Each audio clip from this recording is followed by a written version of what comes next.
Hello and welcome to Neuro-Heretical Wargaming. I'm Brendan. Today I am joined by... It's Scott. Bam, bam, bam, bam. You're welcome, or not. If you didn't want to see Scott today, that's fine. I don't blame you. But, Too damn bad, because that's what you're getting. but he is here. We have to deal with him whether we want to or not.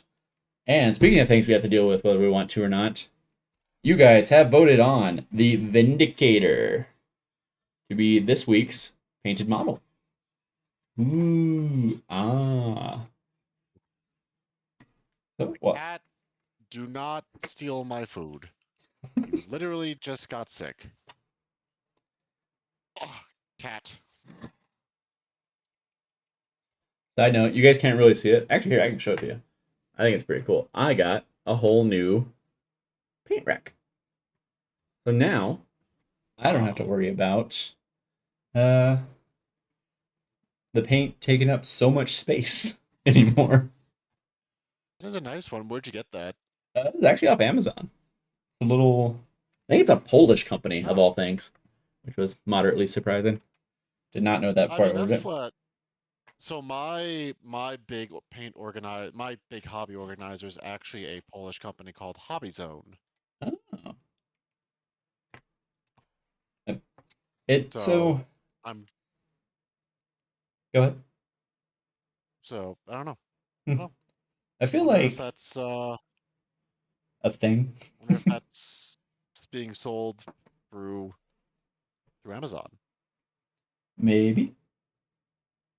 But yeah, they have a really nice not that we're sponsored, but they have a really nice modular system that I like.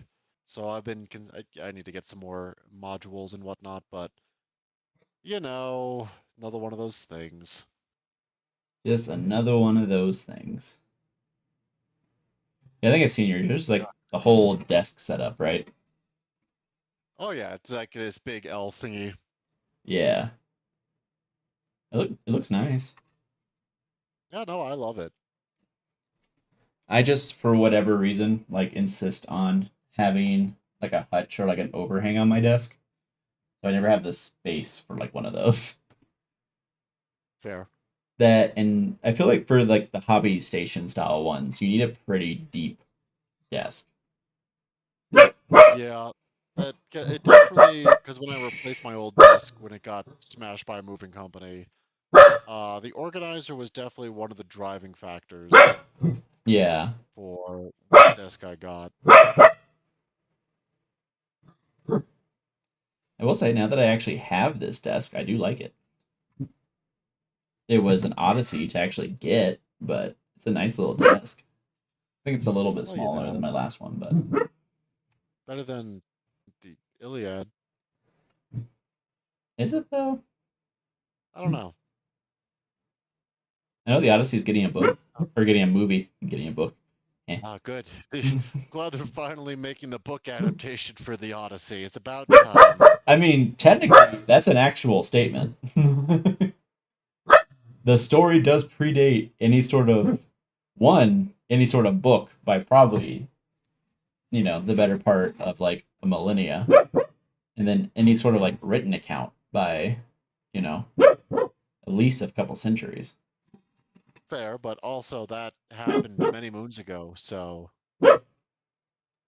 Hey, don't doubt the ancient Greek hipsters, okay? oh, I will always doubt a hipster. Scott, you are a hipster. That's why I doubt them. I know them. I understand them. Of course I know him. He's me.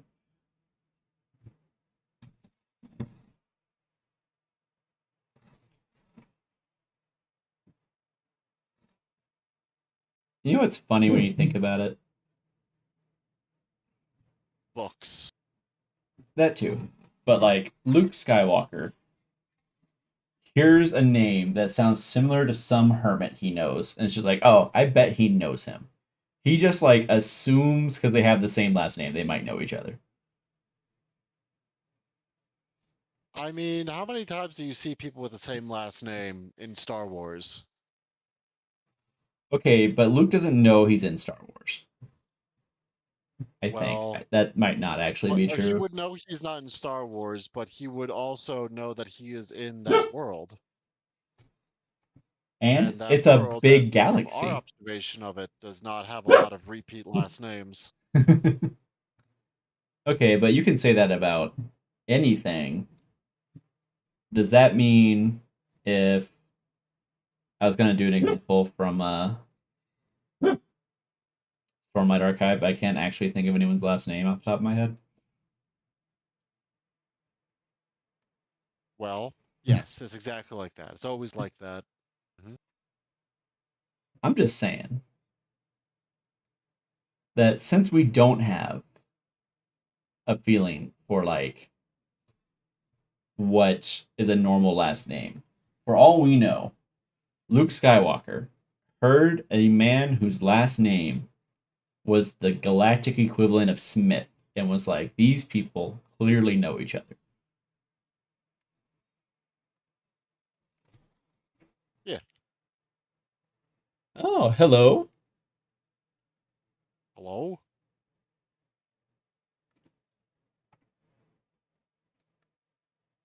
Show chat. I had the wrong button pushed.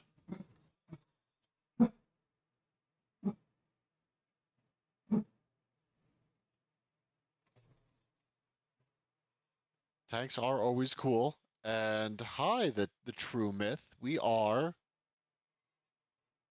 Uh, we are always happy to help teach the 40Ks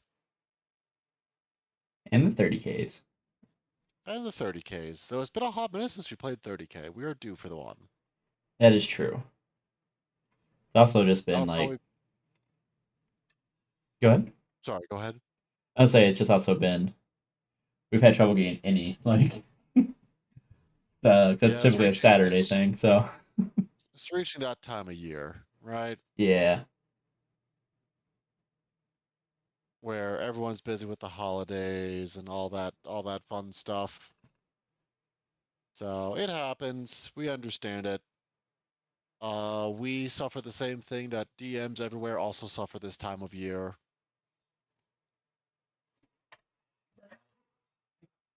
No, I was gonna say just to have inability to schedule people.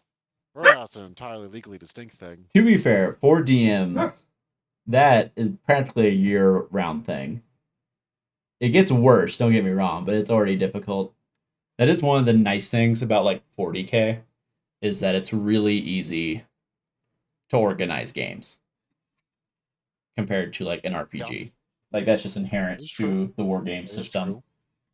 You typically only need one other person. Sometimes you don't even need one other person. Kill team you can technically play by yourself. That would be. We can go to the saddest stream we've ever had. It's just one person playing kill team. We have one person playing kill team. They are also the producer. There's a So they have to like April run 1st back and idea. forth to the producer stand. No, I'm still for Operation Beyblade. Okay, hear me out. What if for our um for our April 1st stream, it is just a mix of like it's multiple games. And they like one person has to jump between like 2 to 3 tables. Like hear me out. They're playing 40K and 30K, and in between, when they move between tables, they have to play chess on the way. Okay. Okay. It's an idea. It is an idea by the basis definition. It's a great idea, first of all, okay? I want to be very clear that all my ideas are great. Let me be clear. Don't get twisted. Oh, now I have the epic rap battle song stuck in my head. No, you're welcome.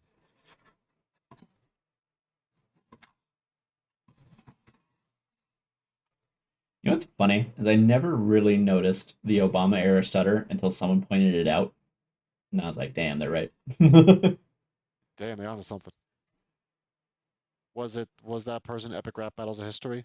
Actually, no. Surprisingly enough.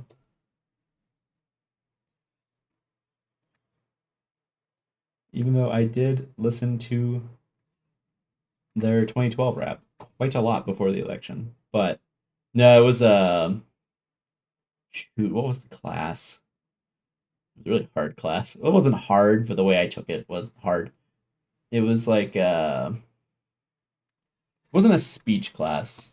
It was something else. It had a specific like name, but it was one that my like little community college back in Oklahoma did. But it was like a super accelerated class. Like the class was genuinely 1 week long, but we had Oh to God. be there for Oh, like multiple hours every day. It might have been like maybe 2 or 3 weeks, but it was like a hyper accelerated class. that's still real weird. Yeah, it was unusual. It wasn't bad though. I mean, I liked it.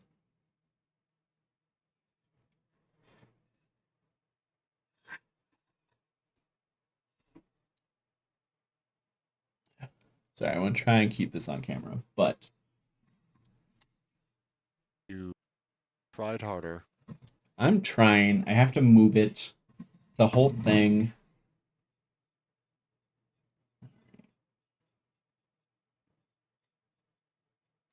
You know, when I actually originally built this, I didn't envision this guy in like tech marine colors, but I think it needs it to help the whole thing like stand out a little bit more.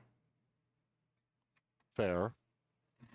Question does kind of become because what I tend to do is I tend to paint the my black Templar weapons. I tend to paint in a red.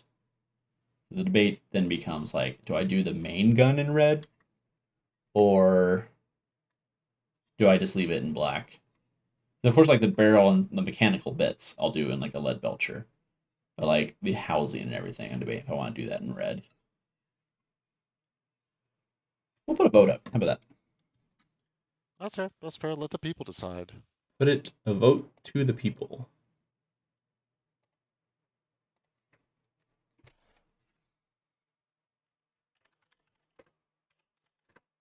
The big boom boom.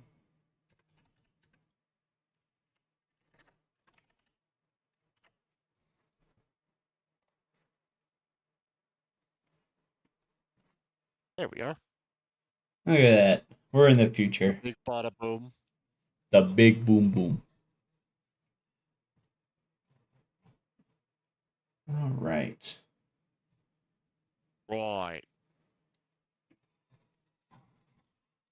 Let's get this on there.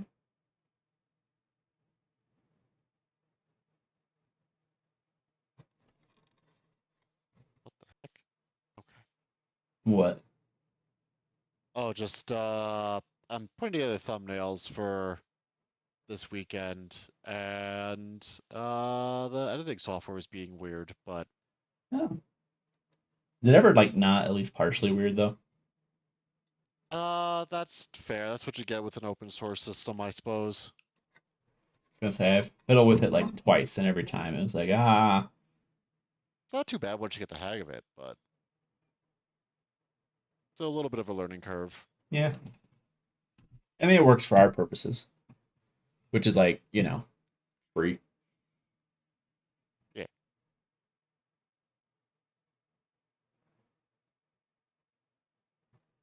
I mean, a dreadnought would look good in purple. You just have to make sure you highlight it right, but purple I always looks good. don't. I'm actually honestly surprised Jonathan does not have a purple Marine Army. True. He does a lot of purple. I mean that in statement. I guess technically is I guess you could say is Emperor's Children count. I mean, purple is his favorite color, Mm-hmm. so it tracks. Emperor's Children are Space Marines, and his are That is purple and true. white. Reminds me, I have to feed his fish tomorrow. Hey, don't forget to feed the whatever monsters those are. You saw the picture, right? I saw the picture. They are They're big for a they're little town. massive fish. I have never like genuinely. I have never heard a fish make noise when it's like fed, just like on the top. but they do.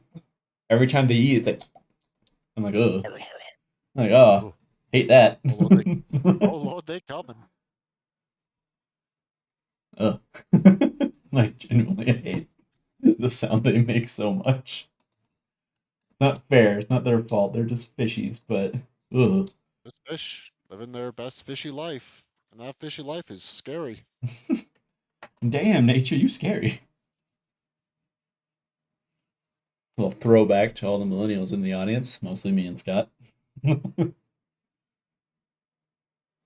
was like I believe Wanting Fire is a fellow millennial. Wanting Fire. How old are you? I don't think we ever asked. You don't need to answer that, but No, I've said it. Now you have to answer. Brandon, you can't just ask our fans how old they are. It's rude. Okay, Oh, see, that's millennial. is it? Because I we're at think the. I'm so. at the very tail end. I think that he's technically early Gen Z. Actually, if he turned 29 this year. I think at that point it's more of a cultural thing than like an age thing. I feel like Well, at yeah, that there. at that like that thingy thing. Do you wanna? Is that the technical term, Scott? Yes, the technical term I can think of because I've been doing stuff all day. So Yeah, I think the cutoff is like genuinely the cutoff for millennials typically 95 I don't know. is my understanding. I mean, like it's not an actual thing. I don't want Wraith Bone. They're not like Yeah, it's more meaningful. because it's more of a broad strokes thing, right? Because Yeah, like you can't really categorize an entire population through that, but it's it gives intentionally you vague. it's intentionally vague and it gives you like a vague idea of the culture, which as always culture is more of a canvas than a paintbrush. Yeah, like the general difference between like millennial and Gen Z, at least like late millennial, early Gen Z, is like, ooh, actually, I need to change up my water. I did red first, which was a mistake. That Um, is a mistake. You yep. done messed up, I will Aaron. be right back. Scott, entertain the people. Also, Oh admonish them gosh. for voting 50-50 in the poll so far. They need to Oh. know what they did. Oh. Well, there was only two of them, so you know. Well, yeah, how's your week going, chat? We apologize for the delay. We worked on a little special project for this weekend. So, in case you guys haven't seen our posts, we are doing a Thanksgiving special. So, Brett and I pre-recorded something last night. We have been working on editing it, which is why I'm tired. But I'm always tired, so I guess that's not really anything new. But yeah, that should be dropping on Sunday, barring the unfortunate. Yeah, I'm looking forward to it. It is a wild game of Tau Woo. versus the guard. Cat, rude. All right, chat. Do you feel appropriately admonished? Did Scott do good? Tell me. If he didn't, Yeah, I yeah. will I was admonish him. I was telling him about our Thanksgiving special coming out. Oh, very nice. Very nice. Also, side note, thank you to everyone that was planning to attend yesterday and showing up today. The Thanksgiving special is the reason why we did have to ship this today instead of our usual Tuesday nights. Yeah, yeah. We had a slight breakdown of communications on our part. It could have been worse. It could have been worse. I at least wasn't sitting in the studio being like, "Where are you? Yeah. Why haven't you showed up yet? Why do you hate me?" You know what you did. All right, thumbnail for this Sunday has been created. Is there anything else I need to make for the channel right now? You can make more unhinged things we can share on our socials. I mean, that is fair. There's always room for that, but I need the inspiration for that. Honestly, I'm fairly proud of Knight Commander Brendan. I don't know if you guys have seen Knight Commander Brendan yet, but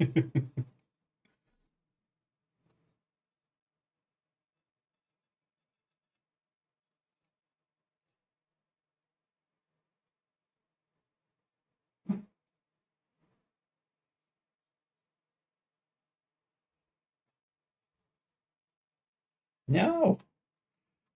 Oh Dumb thumbs. no! Actually, I don't know why I blame my thumbs. They hold no part in this. Entirely my actual fingers' faults. There's a hot take for you, chat. Are thumbs fingers? Debate. I don't know if that's a hot take. It's a surprisingly aggressive argument. And people get passionate about their thumbs, I guess.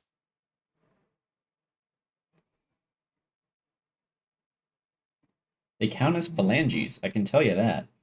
You're a... What'd you call me? Did I stutter? I'll bet I wish you did.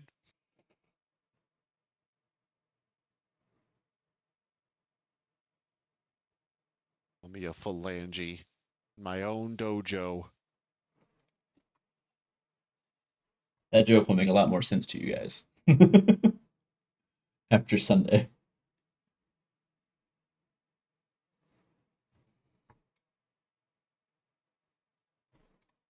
And again, Scott may have said that on other streams. I don't know if he has or hasn't. I Feel don't like know. It's a SpongeBob reference. I probably made it at some point. In my own dojo.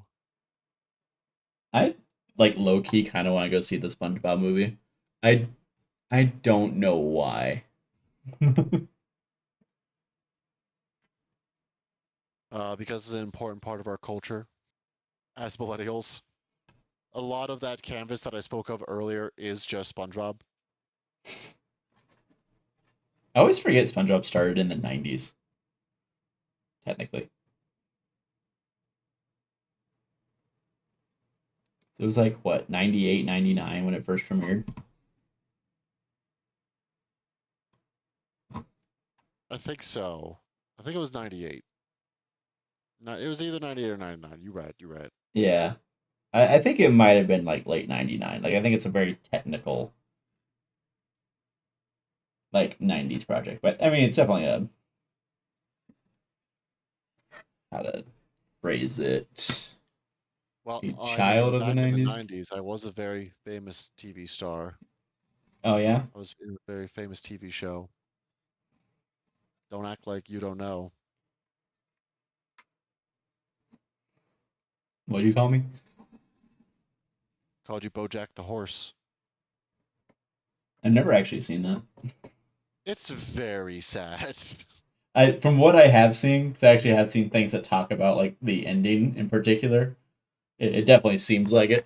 It is a deeply beautiful show about the human condition. It's Uh-huh. also very sad. Funny how often those two things go together. Yeah, yeah.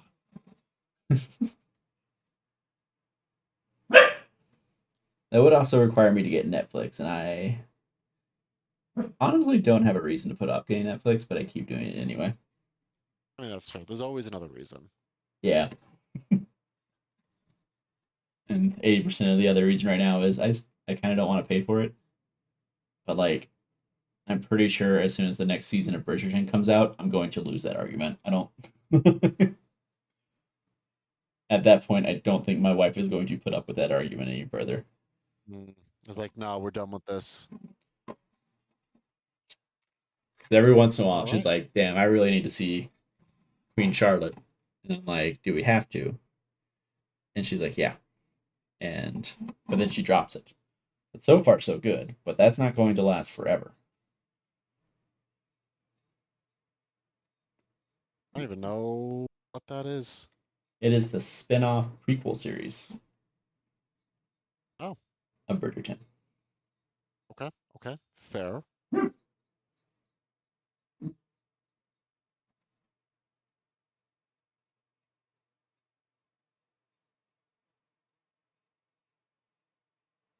Hey, are you feeling better after throwing up all over my office?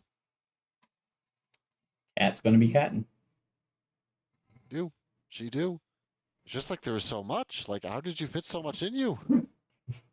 How'd you have so much stuff in your stomach to expel? I ask myself that every time Augie goes poop. It's like truly insane. he will take the biggest dump you've ever seen in your life, right? Then he will come inside, and like 20 minutes later, he will do it again. It's Feeling like they've lost half their weight. Feels so light, fluffy. like where did you even like where does it come from? Where did you store this?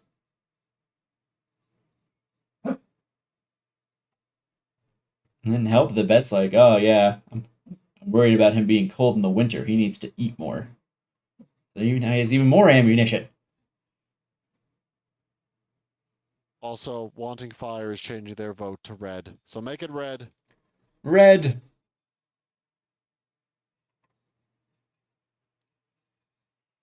That's fair. Do the thing, Julie. Okay, also, that reminds me. Is there some new Avatar The Last Airbender project coming out or something? I thought they were announced an animated movie or Did they? like a mini series. I remember there being something about the gang when they're older. Because, like, I've seen a lot of Avatar stuff lately. So I'm like, Oh why? wait, Like, no, not that's that what I it is. mind. I think they are doing something with the gang being older. I remember seeing that. They are also doing a. There is a new series coming out. There is a third series coming out Oh? with an Earthbender.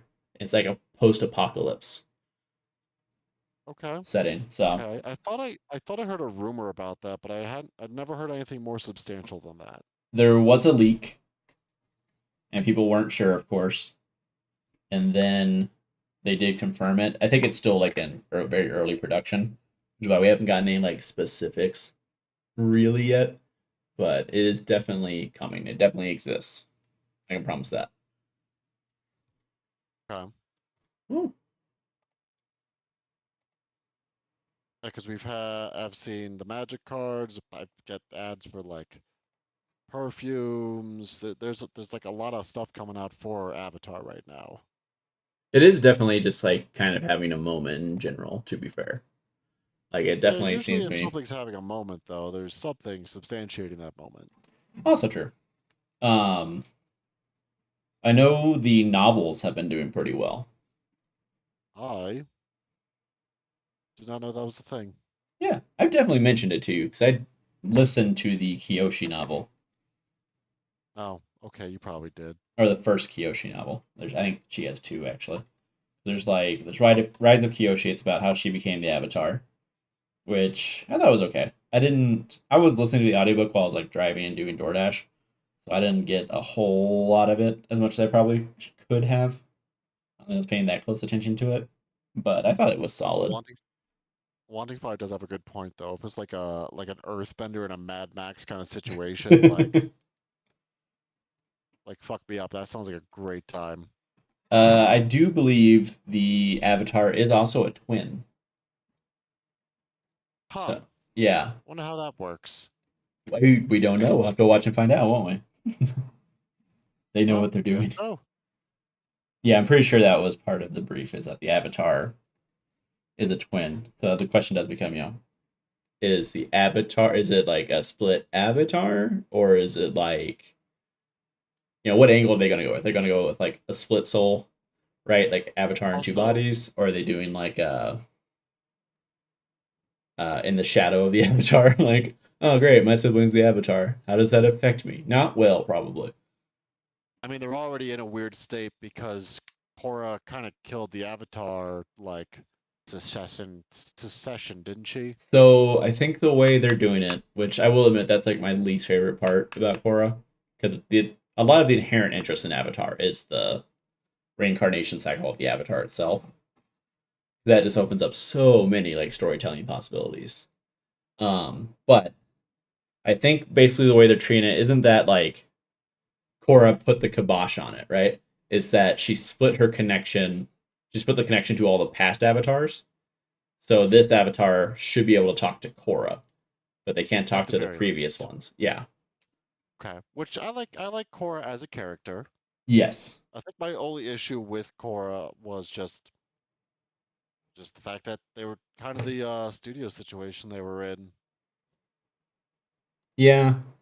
Yeah, my main issue with Korra was just kind of you could kind of tell it really wasn't planned to be like a proper series because it originally got announced as like a mini series, and then it got expanded to Yeah, an they actual never. season. Go ahead. Yeah, that's what I'm saying. Like they never had the budget to be like, all right, we have a whole series. They always got like a trickle in budget, so they can never be like, okay, we can plan several story arcs. Like, no, we don't. We don't even know if we'll be able to finish a story arc if we start it. So, Yeah, really, I think it was mostly the last. The first one is the most. The first season is the most disconnected from the rest of the series, but even like the other seasons feel very standalone-ish. I think the last two are more directly connected to each other. Because first season is the totally not communists that they don't necessarily handle very well. It opens up a lot of interesting questions that don't get answered. There is second season, I think, is the Water Tribe thing. Third season is the Red Lotus, mhm. and then the last season is the Earth Empire. Which the last two seasons I think are like awfully connected a lot more than the first two are. Besides, just being the same characters. But yeah, I think overall it's a good series. It just had some issues.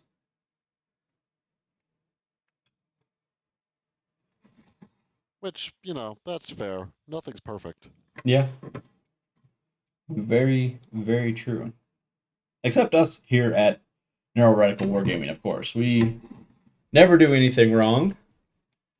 We are perfect in No, all. no, we do one thing wrong, like a good Persian rug. We have a fault purposefully built in because nothing's perfect. So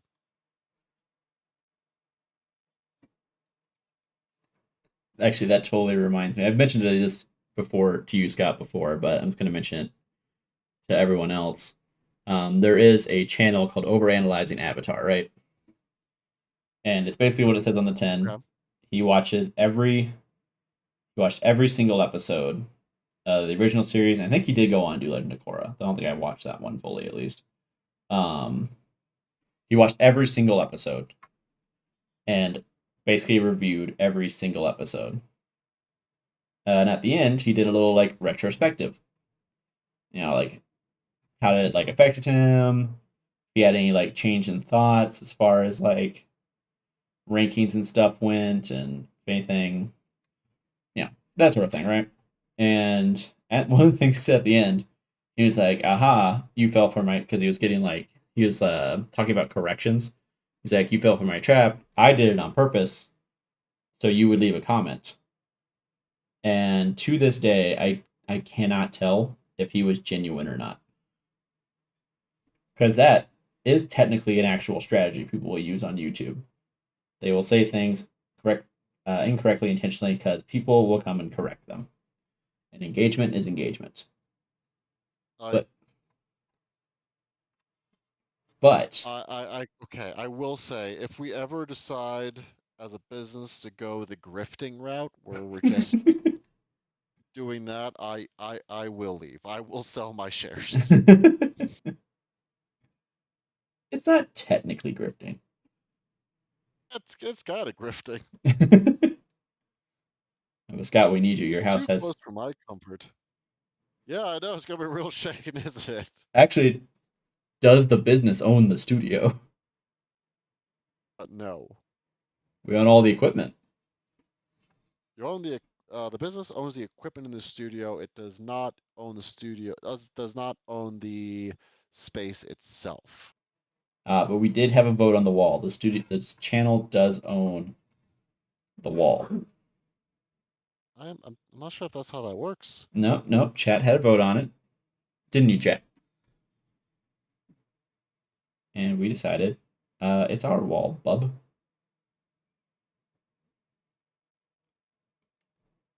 Hashtag deal with it.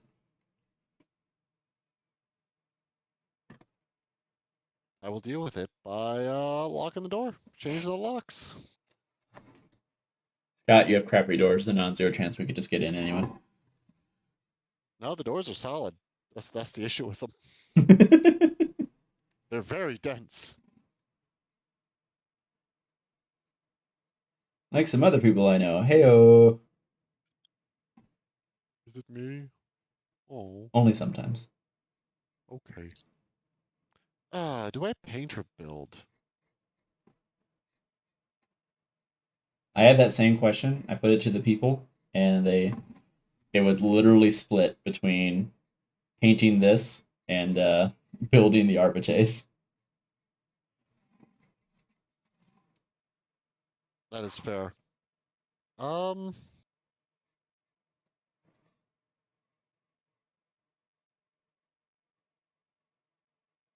hmm.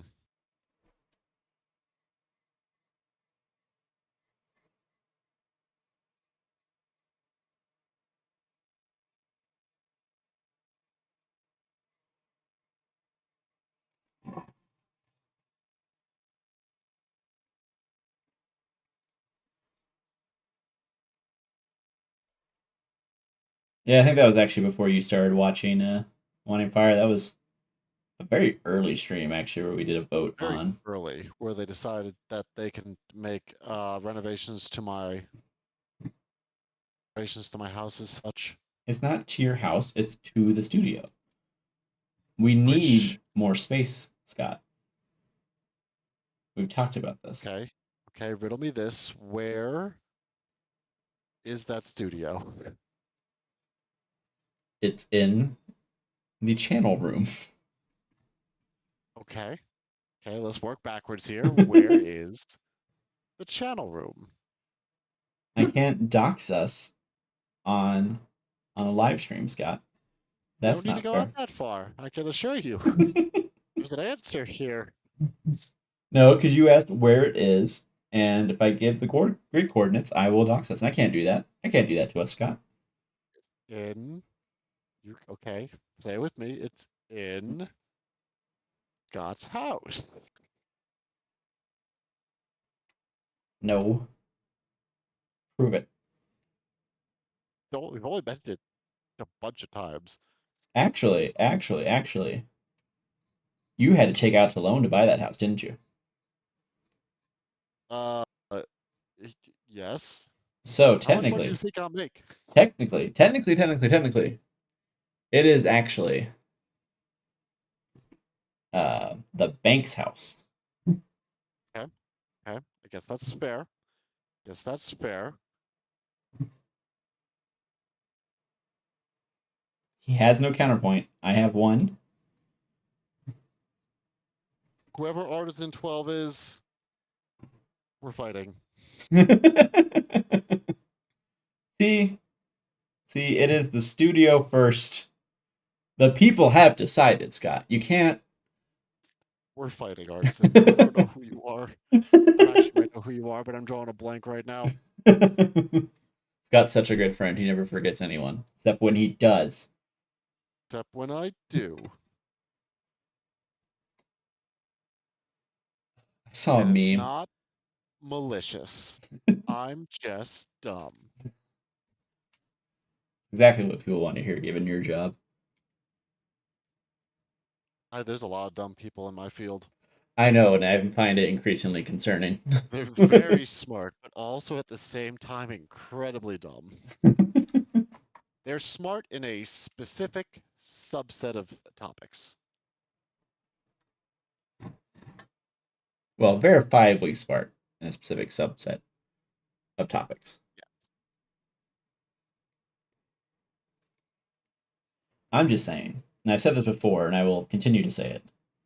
It does get moderately concerning when you and John fail basic math problems. Eh,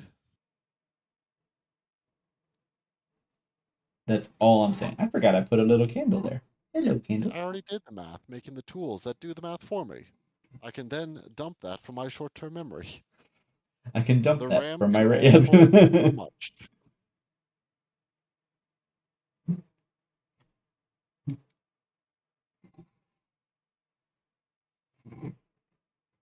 I actually mentioned that on a D&D. Thought about it before or recently because they generally came up. They were like, "Why are engineers and scientists so bad at like D&D math?" And I was like, "Oh, hey, I actually have the answer for this. I've been told directly." And someone commented like, "Well, part of it is us. Like, I think it's really just like they need to remember the rules." And I was like, "Nah, I've watched these people struggle with basic addition problems that have nothing to do with rules, interactions, and how that interacts with the math."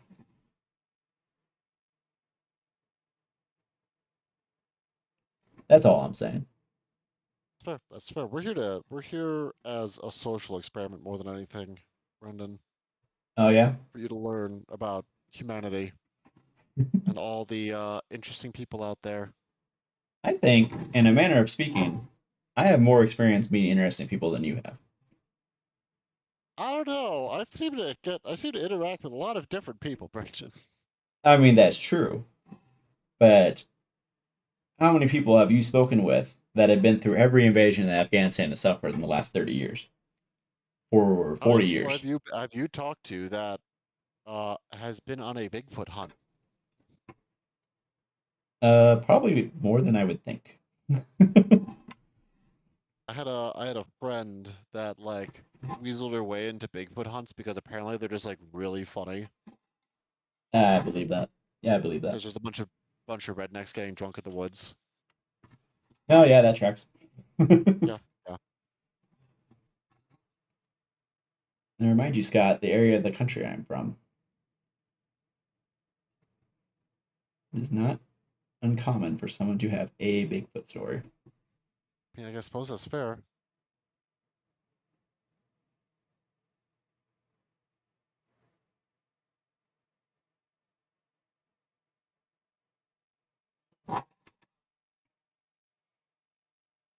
That and hitchhikers, not hitchhikers. Whoa. So I don't know if chat just saw that, but I got a text on my phone, and the entire like screen like blurred out. It was kind of interesting.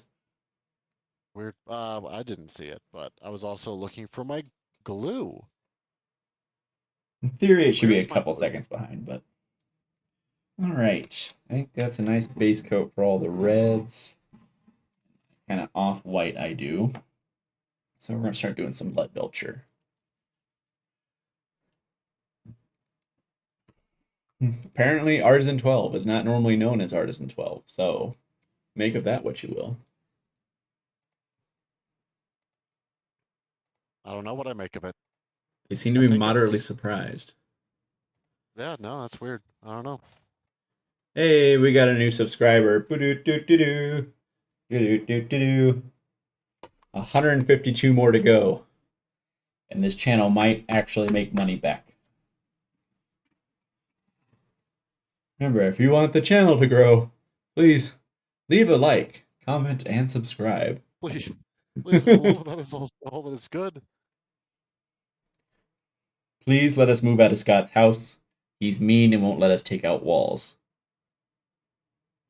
I don't know how to tell you this, but I don't think anywhere that we would rent would let us take out walls either. Not with that attitude, Scott. It's fair. That is fair. And the trick is not to tell them until we have to move out. That is fair. Oh, there goes our deposit. Bold of you to assume we're getting that deposit back anyway. Also, do office spaces even have a deposit? I don't know. Never rented an office space. Neither have I. I have no idea how that actually works. I don't know. All I know is that if we get an office space, we have to, at one point, take a baseball bat to a printer. But we don't have printers. Well, we'll have to get a printer. Take a baseball bat to it, now won't we? I mean, I can't say anything. I have actually blown up a microwave, so. Oh, hi, Andrew. That's what I kind of figured. I don't know why your name is showing as artisan, though. That's weird. Oh, no, he has a point. He has a point. What point? Apparently, Andrew has 50 pounds of potatoes, so he can also make sure that we're fed during this endeavor.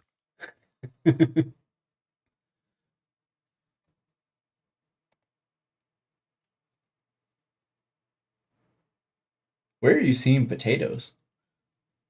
Oh, I talked to him earlier today. Oh,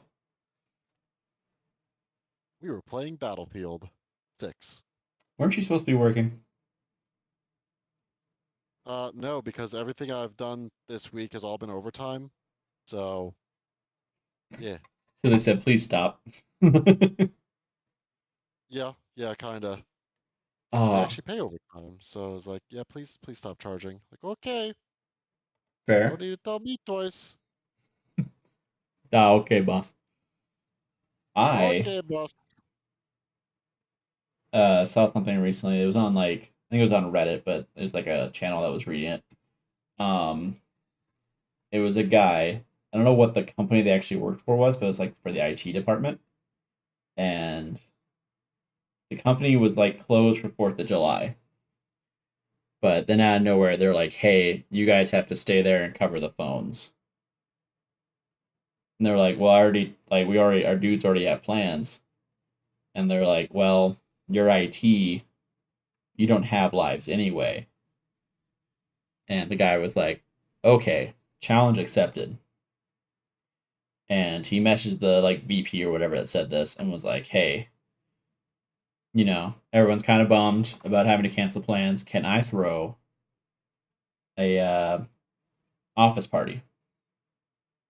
And the person who's making them be there had the gall to be like, "Yeah, if I was going to be at, give me a second, if I had to be at work on a holiday, I would expect a party too." And I was like, "Okay." And like, here's the credit card. Quote, go wild. And the All man right. did. They bought so much food. Like, and the day he channeled all the calls to go to his phone, so his workers didn't have to actually do anything. And they had like a break room, so they had set up a bunch of video games and played video games and watched movies for their entire shift. And then at the end, had a giant party with a crap ton of food and fireworks. Now, they were told they could not shoot fireworks on company property. However, said company property was right at the state line, and there was a little creek with a bridge that if you walked over it, you were no longer in the state, and therefore could not be on company property. So, they set off fireworks in the woods and turned like an 8-hour shift into like a 12-hour party. Afterwards, when this all came to light, they put a spending limit on parties. Would you like to guess what the spending limit going forward was, Scott? Uh, $100. No, you're way too low. Oh, okay. I thought they were gonna like really pee smack them for this. They still kind of did. The spending limit was 4 grand Okay. because they had spent north of 6 grand on Okay. this party.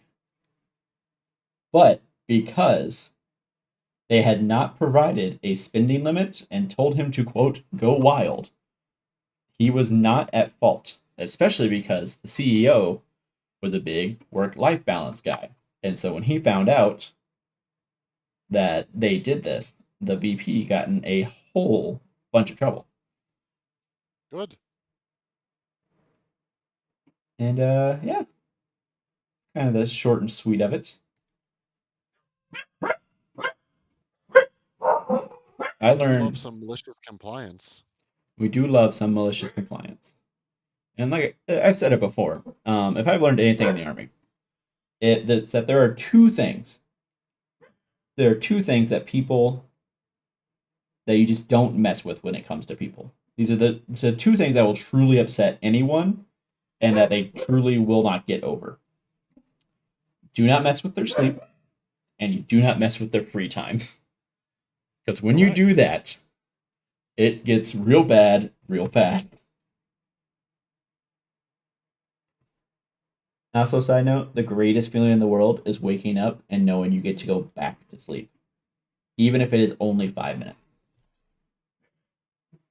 True. I'm very much looking forward to the ability to sleep in a little bit tomorrow. I would too, but because Danielle had to take out the dog yesterday, I have to take them out this morning or tomorrow morning. Yep. This is the price I pay for you, chat. I did it for you. That should be abundantly Wait, clear. hold on. How is taking out the dogs for chat? Because I typically take out the dogs when I get home from work. Okay. But I couldn't yesterday because I was filming our Thanksgiving episode. Fair. That's fair. Which, as we all know, we do for chat. Everything we do is for chat, so they will validate us on this channel.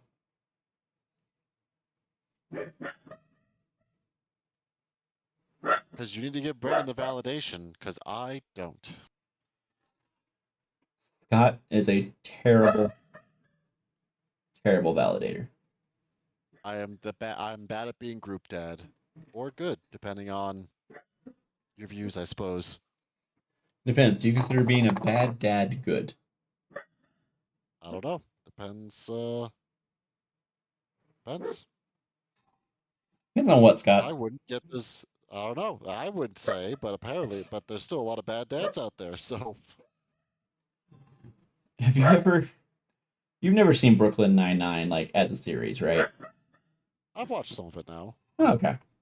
Have you gotten to the house party episode? Negative Ghost Rider. Okay, it's in one of the earlier seasons, so if you're like kind of going through it, you'll get to it pretty quickly. But basically, Captain Holt is having a house party, and I can't remember if he like reluctantly invites the people from the police department or if they kind of just show up and invite themselves. I think it's more like reluctantly, he kind of accidentally does it. But they go to his house for the first time. And the reason he doesn't typically invite them is because his husband, actually, I don't think not technically not married at this point in the show because it wasn't legal yet, but his partner at the time is a professor at a university in New York and is rather pretentious. But like it works for Holt, just to be clear. Like they're a very happy couple.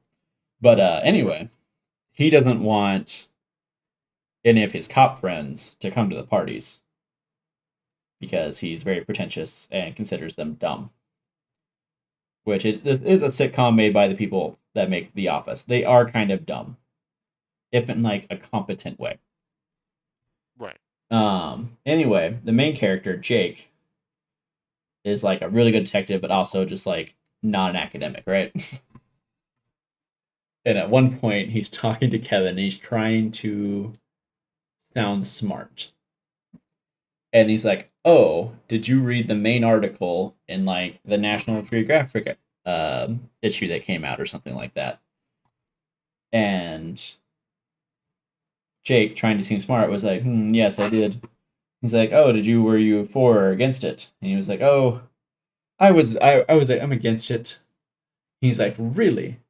The article was very anti-slavery." And Jake's like, and it just culminates in the fantastic line that lives rent free in my head. It's like, "Hey, sorry, I gotta go. I gotta find a way out of this pro-slavery position I found myself in, or backed myself into." And it's a great episode. I recommend it. Great series, actually. I recommend the whole series.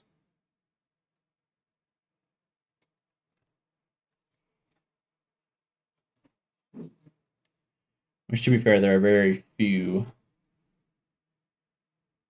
series I've watched all the way through I don't recommend. Also, Whoa. Wanting Fire can confirm. What Battlefield is? 6 is a lot of fun. It feels like a return to its roots. I don't know what Just I feels like a just good, just said, Battlefield game. but Siri started Hmm. playing music. Oh, that's weird. Yeah. Why is it still making noise? Stop it. Wait a second, see if it starts going again. I really want to. I want to play Battlefield 6. I haven't played a Battlefield in a long time. I mean, there Battlefield, hasn't really been a good one since Battlefield 1, so Battlefield 1 is a classic. I do enjoy Battlefield 1. Battlefield 1 also is like a weird, was at a weird spot in my life because it literally came out like right before I joined the army. But like, and for Battlefield 1, they really lean into the whole horrors of war thing. You're like, hmm, hmm.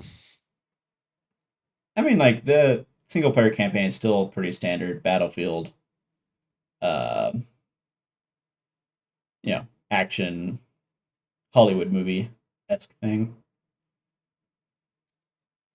Outside I the don't know if I played the campaign outside of like that opening like yeah, tutorial mission. the tutorial mission leans into it. The rest of it is pretty standard Battlefield. There's like three other ones I think. I think there's like a Lawrence of Arabia one, a tank one, and then a pilot one. From what I remember. That's good. Battlefield 1 is like Battlefield 1 slaps. I haven't played it in a long time now, but I'm pretty sure if I hop back on, I'd still enjoy it. Yeah, I think it still has a fairly active community too. Yeah, which makes sense. It's a pretty unique shooter. Because there are other World War One shooters. I played a bit of I think it was Verdun. But the problem with World War One shooters, they tend to be very like what Miserable to play. yeah. Well, they tend to try and be pretty gritty, which also means like if you try to make like movement, like you go over the top, you just kind of die. And it's like, oh great, I get to respawn. Fun. But Battlefield 1 is more arcadey, so you can actually get stuff done most of the time before you completely die. It's a nice mix of those moments, I should say. I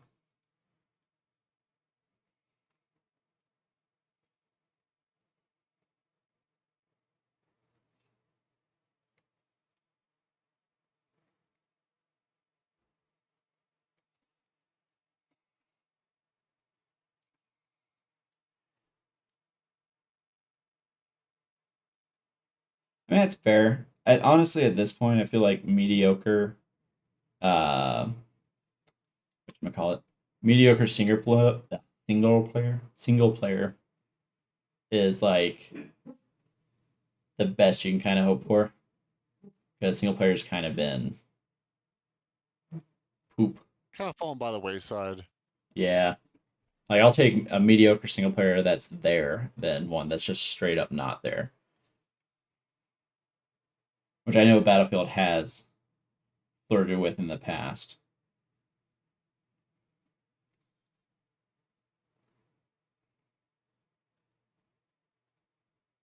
And I feel like every time one of them tries, like he floats the idea of like not including a single player campaign, everyone kind of revolts, which is fascinating. Like even Call of Duty, I don't think it's been able to avoid doing a single player campaign at least partially.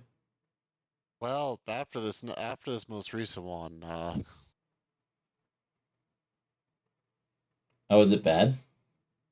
I've heard nothing but just like the worst.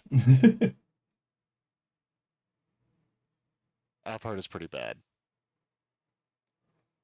It's kind of wild to me. So like I stopped playing Call of Duty sometime around I think it was Ghosts. I don't think I might have like because when I worked at GameStop you could check out games for like a weekend or for like a few days. So you get some hands on with them without having to pay them or having to buy them. Typically pre-owned ones. I think I did that with like Call of Duty Ghosts and maybe a later Call of Duty. I don't remember, but I remember I think I worked the Black Ops 3 launch, or at least I was working there when it came out, and I very distinctly remember being like, "Man, this is crazy." And then like once I joined the army and stopped being at GameStop, I stopped paying attention nearly as much as I was like computer game releases or video game releases. And then recently they're like, it's like Black Ops 6 or 7. And I was like, what? When did that happen? Yeah. It's like, where did the other like 3 to 4 come from? I don't remember that at all. And also, just in a purely 40K relation thing, I think I went to basic training right around the time that. Actually, let me put it this way. Scott, you were in the 40K community for a while. Yeah, I'd Back in the say day, so. right? Yeah. What was do you remember what one of the biggest memes was at the time? Pre like Probably the same memes 2017. we have now. There are some same ones, but there's one in particular that was really big and you don't hear anymore. Like it's completely disappeared. You have to remind me. Okay. One of the big ones was that the story will never advance. Oh, yeah. GW will never go on beyond 999 M41. That is where the story, that's where the lore stops. That is the current part. They will never go on because they never have, and they never will. And then I left for basic training. Halfway through, someone was like, "Hey, Gilliman's back," and I was like, "What?" He's like, "Yeah, the story has moved forward," and I was like, "There's no way." You lying. Why are you Yeah. lying? And like I hadn't played the game yet, but I had been more or less a part of the like online community, and like I had followed 40K off and on. I'd read the books and everything for like 8 years, so I was like, no, like that, they won't bring back Primarch, no way. Yeah, they did, and modern 40K was born, and it was weird.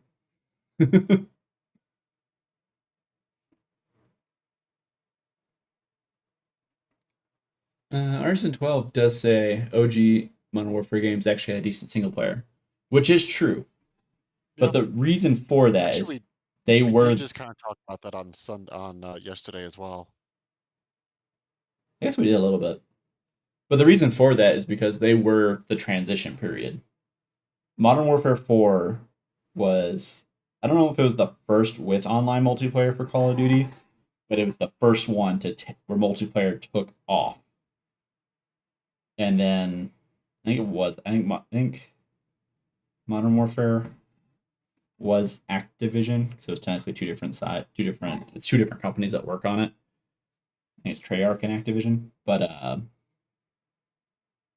I think that was the first time where they were like, "Oh, people really like this," and there was a bit of a backlash when I think it was World at War came out,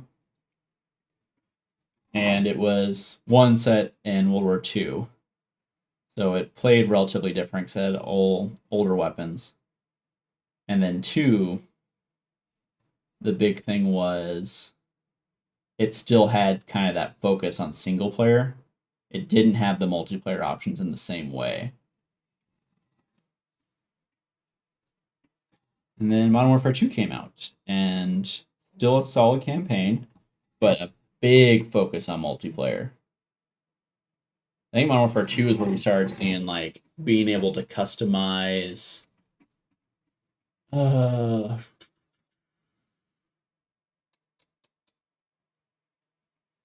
what are they, like the tags or whatever, your little emblem. Right. Yeah, that's kind of what I mean. Arson 12 is that like COD 2 and 3 had multiplayer, like LAN parties existed, right? I think Modern Warfare 1 was the big one where it was like online, where it was super easy to get on, like you said, on console specifically. And that's when it really took off. We were still very deep in the console primary era of gaming. It wasn't until after that that we started to see everything else come about.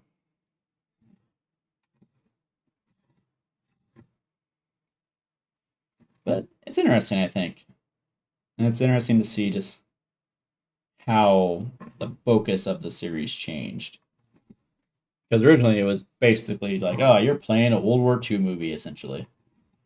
and then it became like, now you are doing, it's all about online.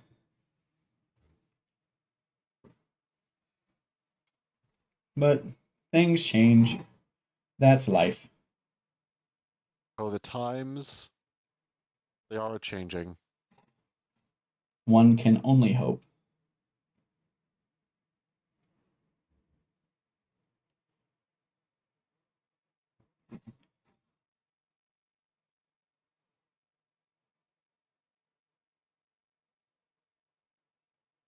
Oh, Scott, did you see GW started talking about Grotmas this year? I did not see that. What did they say? So they are doing an advent calendar again. Oh, good. They're not doing a detachment a day, which is sad. But That is sad. there will be rules involved. They did confirm that there will Okay. be new rules starting December 1st. I think it sounds like the new like data sheets for Titus and Friends will be coming out. I don't know that for a fact. I'm pretty sure it's what I think they said something for like Titus / Ultramarines, and like all the clickbait channels have been kind of like, Ultramarines are getting more stuff. It's like I think it's just the rules for the stuff that's already been announced. Right. And also, they are, after all, they are the face of the brand. So They are the face of the brand. Though to be fair, like the trade off for being the face of the brand recently has been like they're face of the brand. Everything gets colored in them, but they don't get that till very recently. They didn't get that much actual unique stuff. Like they had Marnia's Calgar and Gilliman to an extent, though I would argue Gilliman rules wise should probably be more of like a generic Space Marine thing rather than an Ultramarines thing. But I get why he's kind of an to be Ultramarines thing. fair, To be fair. Um, to be fair.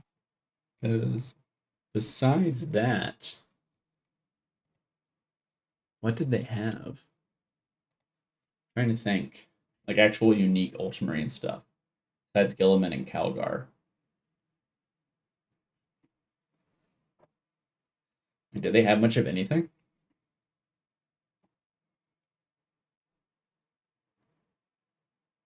No, because they had some other things too. They had a lot of had some other named characters as well, whose name I can't remember, but In plastic though?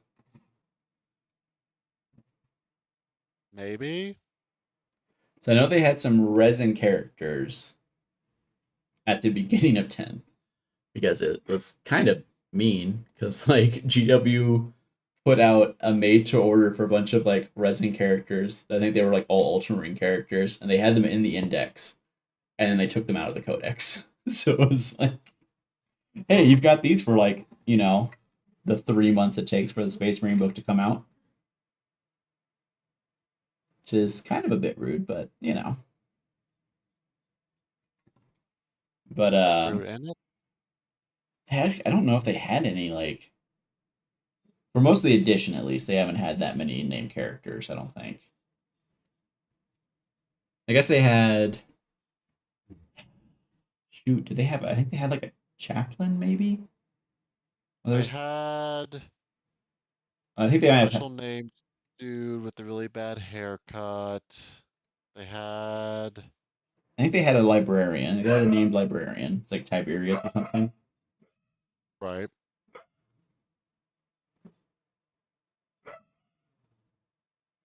Which like by Codex Space Marine standard, they had a fair bit because everyone else just had the one character, and they had like maybe 3 or 4, maybe 5 even.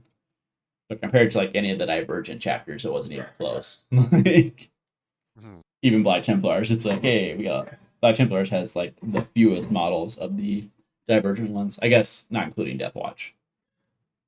Death Watch had a lot, but it's also because theirs were effectively like not kit bashed, but what's the word? Yeah, maybe kit bashed is about right because you had to actually make all of their models. I literally put this Uriel painting. Ventress. Don't forget Uriel Ventress. he in the codex though? I don't know. I know he got a model. I thought that was a Black Library model. I'm not including Black Library models. I don't think that is really fair.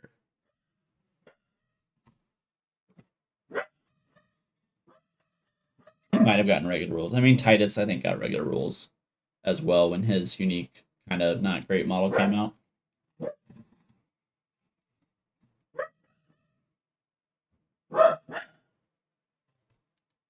But I don't know.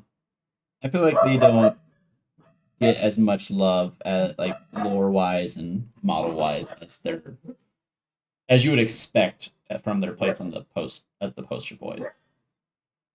Because even though they have a lot of kits and their colors, the vast majority of them aren't unique to them in any way, shape, or form. You know what I mean? Right. I think more the thing is that like any all the story stuff usually, well, at least used to usually revolve around them. All of the pictures, all of the promotional material. True. I feel It's like like if you saw a advertisement for a space marine, it's going to be an ultramarine. I think that's fair. I think that's what it more is, right? It's not going to be like a bunch of name characters, but it's going to be shoved down your throat at the very least. It's more of a perception versus reality thing, I think would be a fair way to phrase it. It seems like there's a lot of Ultramarines, but there's really not. And like, if you're not looking at it from a gameplay perspective. But I mean, they have gotten plenty of love. And I will say, some of their models absolutely slap. I really like their champion, like elite unit, Victrix Guard or whatever. One, the banner is amazing. I want that banner. I want to kit bash it onto something, you know?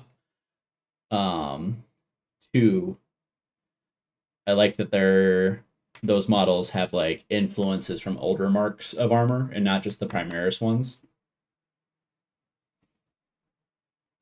Though I will say I am modestly upset that the Black Templar like elite unit is like the only one that you can't take in groups of 3.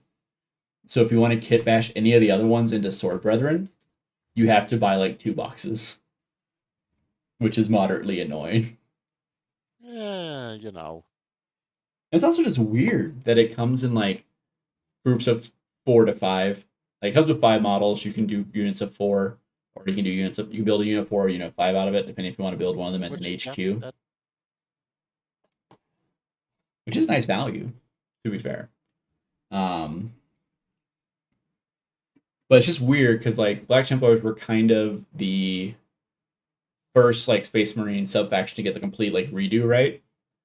So it's weird that there's these rules that came later they don't follow, if that makes sense. Hi, Nuggy. Scott, you there? Did we lose Scott? Yep, I'm still here. Oh, I'm still okay. here. Sorry. No, I was just making sure. It was like quiet. I didn't hear anything. So I was like, oh no. No. It's so over, chat. We lost him. Scott's plane was shot down over the Sea of Japan. It's spun in. There were no survivors. Oh. Shout out to for the ones that did. Shout out for literally anyone who gets that reference. I don't. That I is don't know what you're talking about. That is a direct quote from a TV show.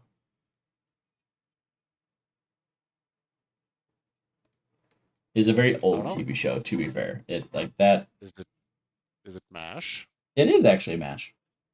Oh, okay. Yeah, one of the I don't know. I don't even know who it was, but one of the characters left the show, and I think there was some bad blood because they decided to kill him off, and they did not tell the actor. The actor like did his scene of his character. There's Middlesex. But the actor like did his scene of his character leaving, and then he stuck around to watch them film like the rest of the episode, and they were basically doing like a normal they're doing one of the scenes like in the actual hospital, and they're supposed to be working on people, and then like the dude comes in and he basically says that quote and like, oh, that character died, and the actor had no idea that was coming. Oh, surprise. Yeah, he was like, oh, I guess I can't come back to the show ever. Which is kind of where like the whatchamacallit, vindictiveness comes in. There are so many silver packs on Space Marine vehicles. Scott, why'd you let me do this?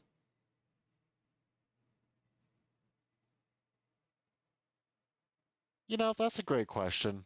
A question I ask myself every day. And then I remember, I like making you suffer. That's why. Yeah, That's a why. lot more things make sense now. It's really how I get my sick kicks. It's what gets me through the end of through the week sometimes. I am fair, I get it. Yeah. Yeah. Quote my drill sergeant, you can survive a surprisingly long time on hate. He was full of just great life Wisdom. sayings. Often not as wrong as one would probably like. I will say that.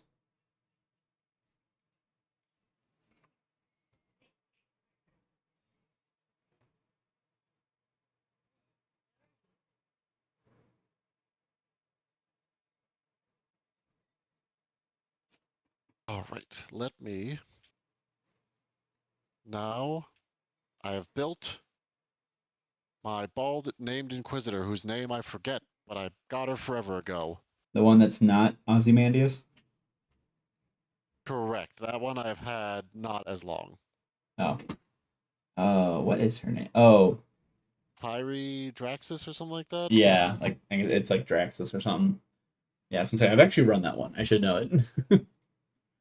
Should Yeah. know that one. Yep. If you've ever watched our channel and watched me do Space Cops arresting a warlord, it was probably her. That was Tachinda because she makes them actually really good against Xenos. She gives them like a +1 She's to hit also or like rerolls. she is very good for custodes. Fair, fair, fair, fair. I just want to know why. But I Can, think what I'm gonna do now is do a little break from my usual stuff and paint Farsight. ooh, you're Finally. actually going. How long have you had Farsight? Don't worry about it. Had him since he came out, Scott. Back in Yeah, I got him with the boarding action thing. almost exactly 3 years ago. Yeah, pretty much. Hmm. Hmm. Hmm. Pretty much. What took you so long, Scott? Um, you know, a lot of projects. A lot of projects. Mm-hmm. Mm-hmm. I feel like some of So those projects were newer than Farsight. yeah, well, But some would of those that be fair to projects say? were whole armies. Mm-hmm. Some things were more pressing for the channel than others as well, eventually. I don't think you can blame the channel. Like eventually I can start blaming the channel. 2 years later, Oh yeah, yeah. probably closer to 2.5, honestly, because you know the Oh, channel I became a found pressing more issue. cat throw up Oh, that's always fun. with my sock. Um, So how are we defining with your sock? by stepping on it. Oh, what is the sock in it? Is it on the sock? Was the sock partially My foot digested? was in the sock. Oh, okay, okay. I'm assuming the So sock was not partially digested then.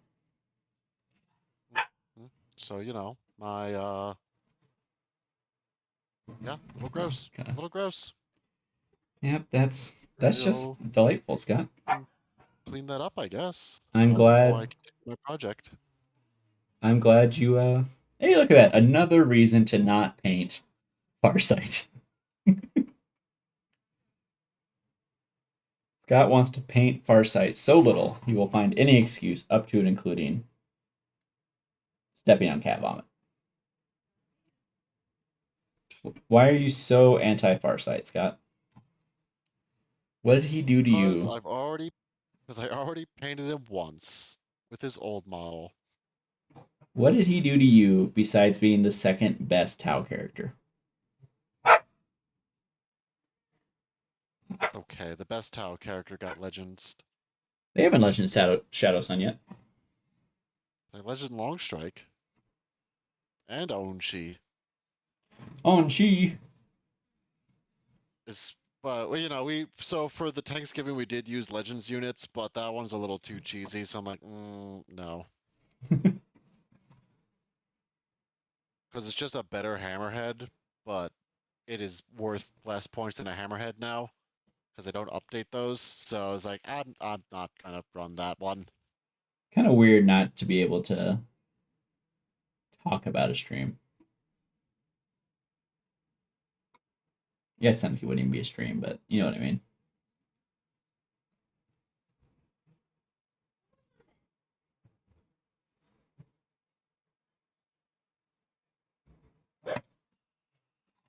You know what I did notice though when I was when we were getting things set up yesterday is that they did not Legends Knight Commander Pask.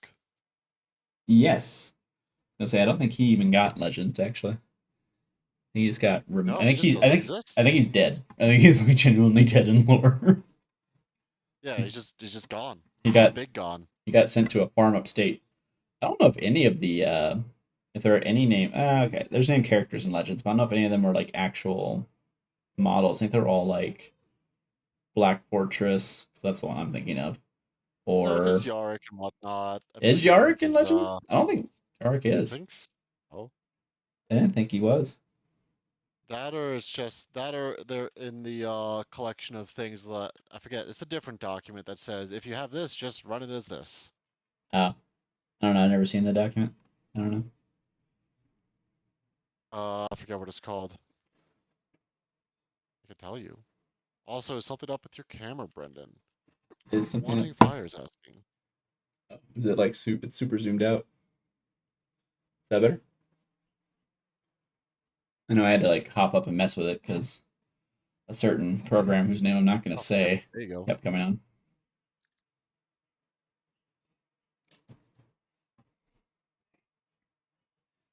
I probably accidentally zoomed it out and didn't even realize. And I want you guys to miss this exciting edge highlighting action.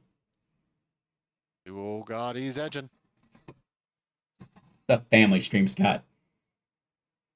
Yeah, you're edge highlighting. Yeah, nasty.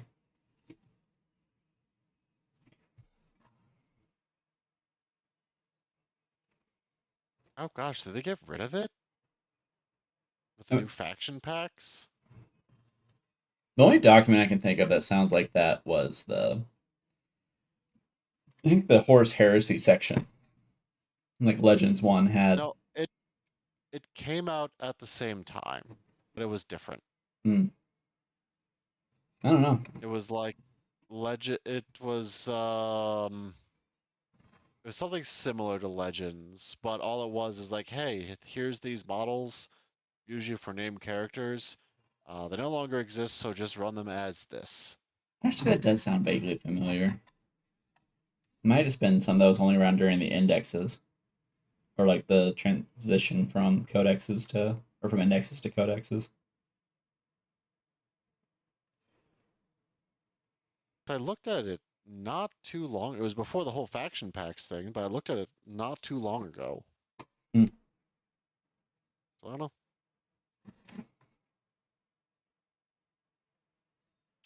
Or, chat, Scott is lying to us. It's a psyop. Why? Why are you always lying? We're on to you, Scott. Not on to anything. Don't believe him.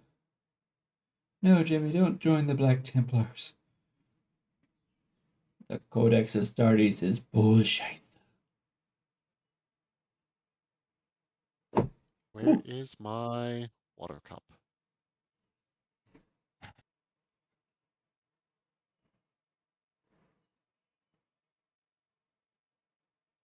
But he gonna throw up anywhere else for me to find with my feet? Not while you're awake, based on previous reactions. It's fair. If she's anything like Arya, she'll just throw up in parts behind, under the bed where you can't get to it. Oh, good. Just where it can fester. Yeah. Just where you can hear it and wake up and realize if you're going to deal with it tonight, you're going to have to get under that bed. Forcing you in your half asleep mind to consider, for a brief moment, is it worth it? Or ultimately being forced to agree that it is in fact probably worth it to try and find this because it's not going to go because you're going to forget about it. And then you do it, and then you curse the name of the pet that you were loving on earlier that day.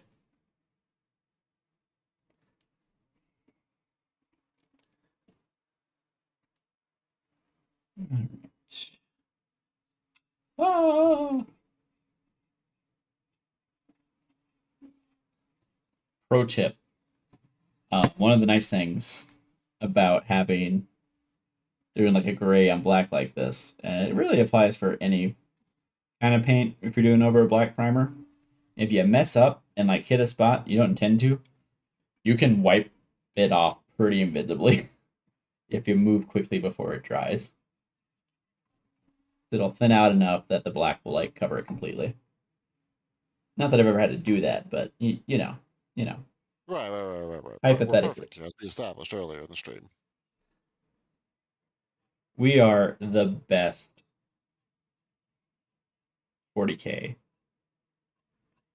Side note, there's really more something I would discuss with Scott off stream, but if you come on hobby stream, you're gonna get some behind the scenes action. I can promise you that much. Ooh, is it being super slow? Or is that just okay? It was just catching up a little bit.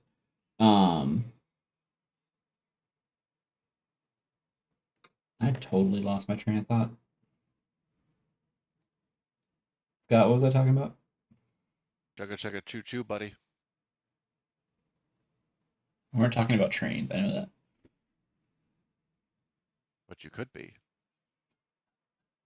I mean, we could get one of the STLs that gives you like a 40K style train. That'd be sick. That's true. That is true. And then I gotta get the thing to behave. So it all comes back to that. Once again, we have been stymied by your 3D. That's what I was going to talk about. One of our other regular viewers recently, he goes by Leggett something on the Discord. I forget his he goes off on goes by on YouTube at the moment. Mini Doc, that's what it is. He did describe the stream as cozy. So part of me really wants to find a way to make this stream like even cozier. Like I am this close to getting one of those like miniature fireplaces and putting it like somewhere in the background. That's fair. What we need is cocoa. Hot cocoa. Hot cocoa action. It would be nice to have some hot cocoa. I'd have to actually like boil water to make it though, because my Keurig broke. Rip. Yeah, it was a big sad day. Pro tip: if you smell like something's burning, unplug it.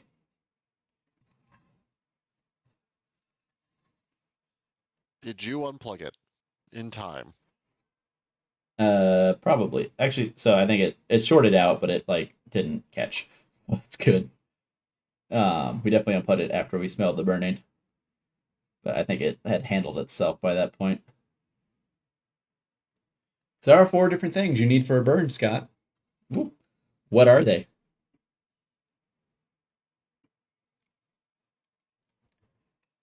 Fire. Fire hot. Fire hot, fuel, air, or oxygen of some form. Okay. So you did just say one of the ingredients to fire was fire. Um, would you like? Sure is. Not technically incorrect. Um, would you like to refine that That's all further? I'm aiming for. Nah, it's fire's made of fire, everybody. Don't let him try to fool you otherwise. Okay. Well, I will give it to you. I'll give that one to you because one of the elements is heat. So I'll give you that. You said oxygen. That is one of the other ones. There are two more. Traditionally, only one more, but these Fuel, days there are considered to be two more. fuel of some form. Fuel is one of them. That is the traditional three: it's oxygen, fuel, and heat. But there is a fourth one. Panic. No, don't be panicking, Well, Anakin. Anakin, that's don't be so panicking. wizard.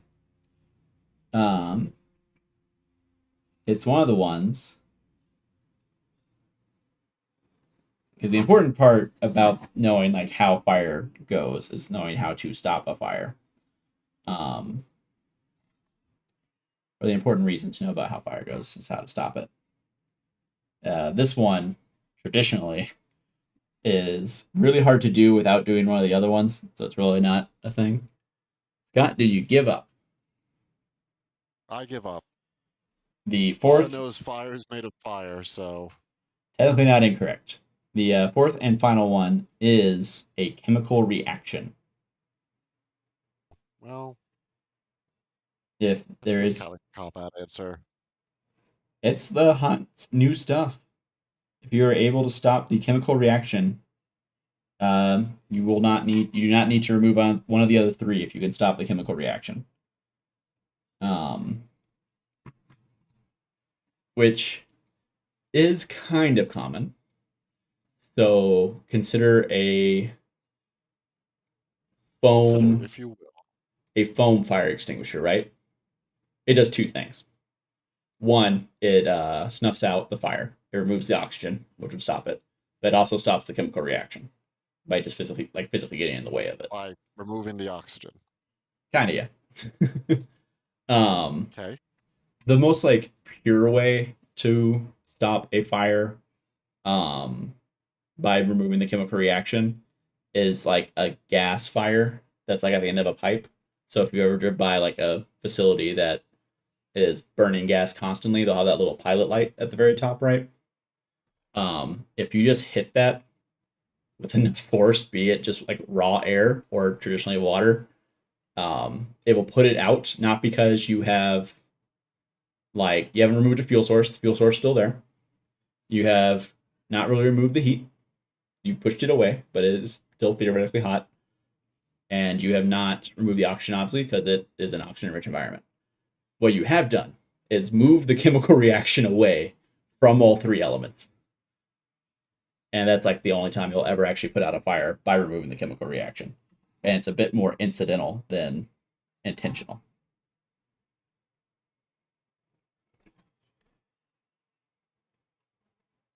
So in order to remove the fire, you must fire. Got it. Well, really, that's more wildland firefighting. You can, in fact, fight fire with fire, believe it or not.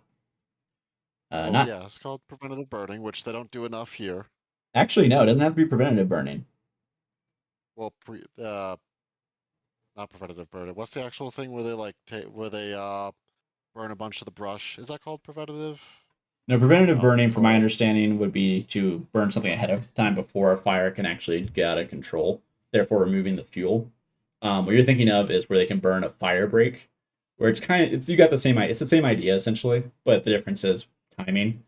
Like when you burn a fire break, the fire is already going, but you have moved like several miles away from the expected direction of travel, and you are burning a wide enough space that the fire cannot jump from, because obviously if it's already been burned, it can't be burned again. Like once something is burned, it is burned.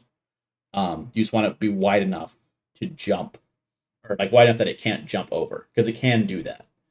And you have to be Right. careful. I'm thinking controlled burns Yeah, that okay. like wildlife management will do to you know, clear out underbrush and stuff. Yeah, you're thinking of control burns. I mean, Especially here in Colorado. Yeah, especially here in Colorado, fire is an important part of the cycle of life for a lot of these plants. yeah. I think What there's you're actually saying is that fire is in all things, and if you take the fire out of the thing, it can no longer catch fire because the fire from it has been removed. no, actually, because the fire actually never touches the thing. No, no, you said once it burns, Once it burns, it it can't be on cannot be fire. So burned. that means But there must be fire within it. fire is actually on But top of you the let the thing that is, fire out of it.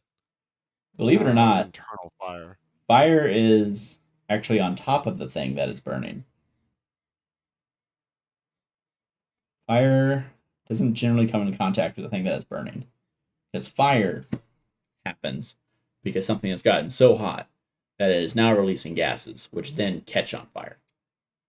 That fire, that gas is releasing is the fire that is coming out of it. Once it catches on fire. Really, I feel like we're getting into more of a physics area with potential and energy versus. No, I'm just saying stupid things, but I mean, technically, you are describing potential energy. potential fire, the potential energy of fire, Fire is energy. the internal fire becoming external fire. If only you had like quotes from like avatars have been the perfect circle back to where we started.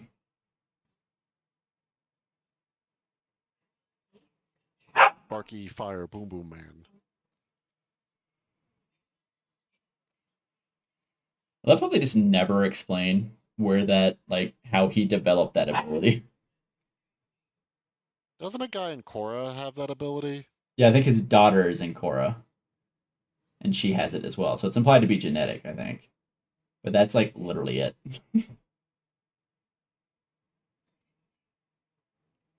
But funnily Like, enough, what do you want? Do you want Avatar midichlorians or I mean, that's literally just how bending works.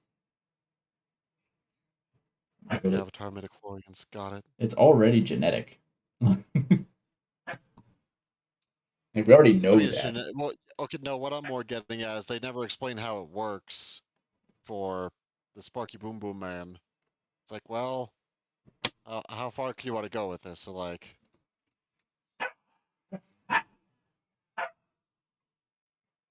they have the special Sparky Boom Boom midichlorians. I feel like you're just describing genetics. Yeah. It's literally just genetics with extra steps. All right. Because we can never forget the midichlorians, because like how mitochondria are the powerhouse of the cell. Hmm. Midichlorians are the powerhouse of the prequel trilogy of Star Wars. Hot take. I don't think the midichlorians are really that bad of an include. Yeah, no, it was fine. It was just, you know, it's one of those things. It's kind of funny to laugh at. I mean, it is like a. Especially like they're kind of doing something with it with Mandalorian. I guess it's true a little bit at least. I just think I'm putting this on here and I'm immediately regretting it because it is not. I don't think it's dark enough. I should have grabbed. I should have grabbed the Adrax, but I didn't. Because like I think more the issue is that it's something that is mentioned once, and then it's never mentioned again. Well, I think that, and I think as to like kind of put ourselves like okay, with the big old asterisk, you can never truly put yourself in the state of mind of someone from an era that you are not from. It is physically impossible. You can never truly embody their thought process. But it does inherently change the nature of the Force. Because prior to the prequel trilogy, the Force was more mystical than scientific. Well, yeah, it was a science fantasy, and they're trying to make it more of a science fiction. But But what I mean is that inherently changes kind of like the pre I want to end up having to put Adrax over this anyway, I think. It just like inherently changes how the force works. And I think I can understand why there was the backlash. But having not grown up in a non-prequel trilogy world, really, I don't think it was a big deal. I can No, it understand wasn't. why I think it was people were more like, just. Sorry, go ahead. no, go on. You're fine. I'm gonna say it's more just like they mention it once, and then that's it. They don't. Okay. Well, to be fair, you can How? ascribe that to the backlash, is that there was such a backlash that Probably. they decided not to focus on it too heavily, which is I mean, even in the same movie though, they just like. Well, maybe they do mention it more than once, but I think they just mention it like once. they mentioned that he has a really high midichlorian count. I mean, like it's a plot element, so it does technically show up multiple times in episode 1. But Jack, quick question: is the phone camera being like super laggy or like skippy to you guys? I keep noticing every once in a while. I'm not sure if that. So make sure that's not the norm.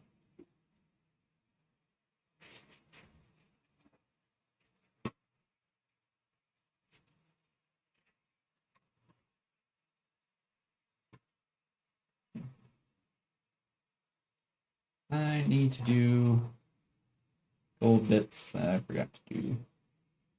It's okay. Because crying is a free action. Isn't that correct, Scott? You know it. A, B, C. Always be crying. For tears are part of how we process emotions, and that's okay. That is okay.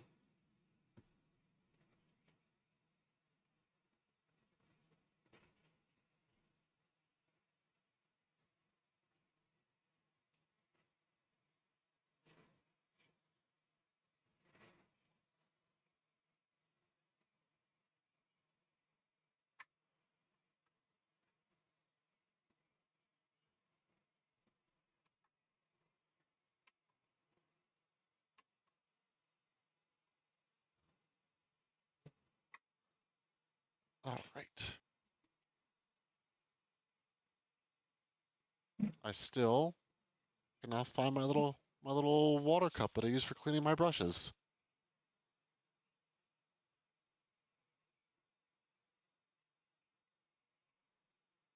Well, what'd you do with it?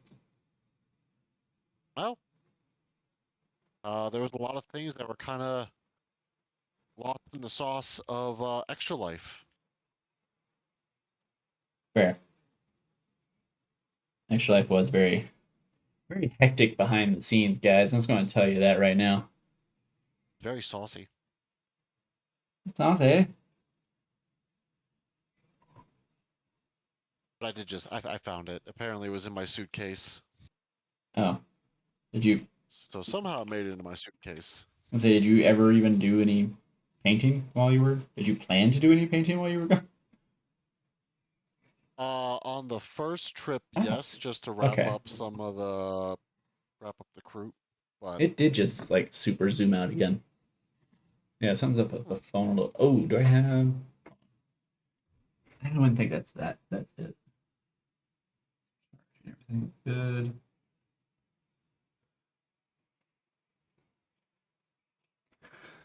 Sorry, guys. I don't know why it may or may not be doing that. I've never seen it do that before. It's a bit of a new one. I swear this never happens. Everyone says that. Well, it does. So it does happen.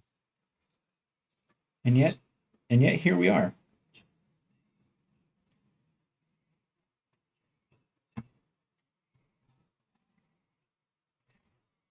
Drake, where's the door?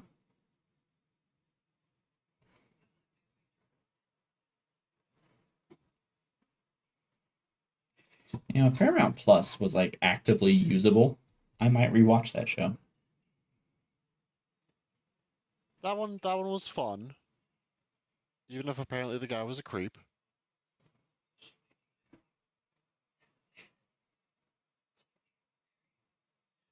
Well, I think in that one particular, the sad part really isn't related to Dan Schneider, I think it was. The really bad stuff happened connected to it, but not connected to him, to be fair.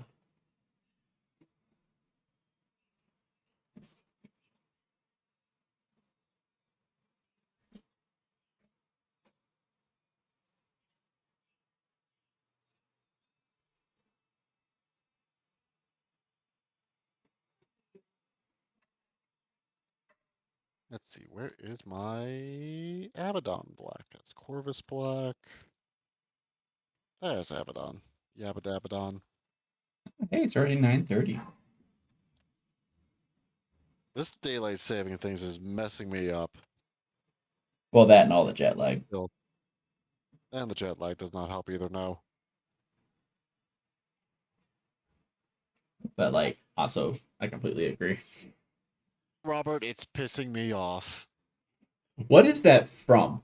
I have been getting like so many ads, like actually, It's like memes, like I think it's some VR chat thing with like this worm of Marcus. yeah, like I've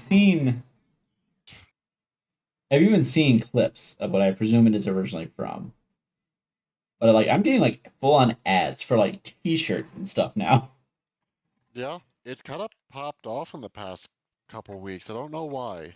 Yeah, I definitely remember seeing it earlier in the last couple weeks, but they've been absolutely it's been showing up a lot more recently. I don't know. Yeah, like you said, I have no Yeah, idea because why. I remember Brooke and Bird were joking about it before one stream, Yeah, and then like a couple weeks later, I just like it's everywhere. It's like what the hell? yeah. Like I remember, I saw a picture of it, and I was like, "Oh, I recognize this. I've seen this." But yeah, I don't know. The kids are not okay. I feel like that's fair to say. That's fair. That is fair. In all my millennial certainty, Gen Z, you're not okay. What's the quote from The Simpsons where he's like, "I used to be with it, and then they changed what it was, and now it scares and confuses me."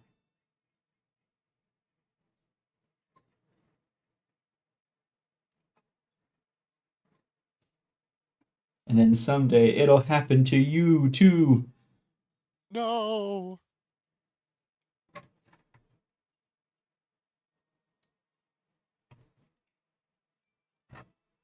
Also, the same show that gave us.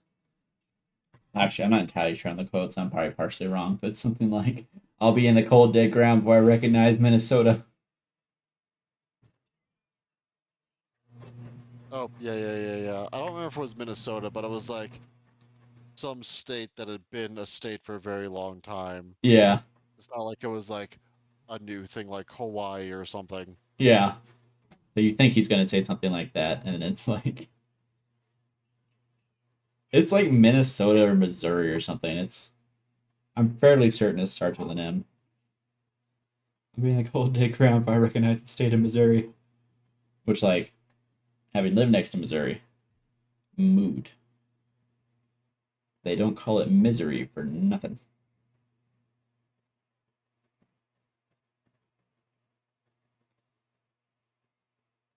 Also, every time you meet someone from Missouri, you have to ask them if they're from Missouri or Missouri, just to help manage Good old expectation. Missouri. You gotta manage them expectations. The Great American Poet was from Missouri. For some reason, I'm just completely and utterly blanking on his name right now. Feels moderately disrespectful. So real quick, I'm gonna have a surprise appearance from some heavy intercessors. so I can put this wash on it while I'm thinking about it.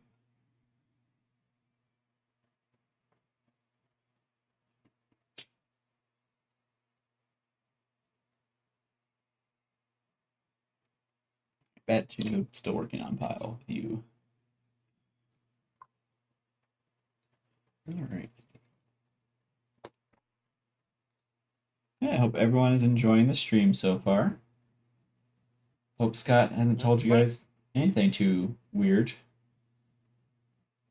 He's a loose cannon. We can't always trust him on these streams. A loose cannon cop that doesn't play by the rules in Loose Cannon Cop that doesn't play by the... Biddy, why are you wet?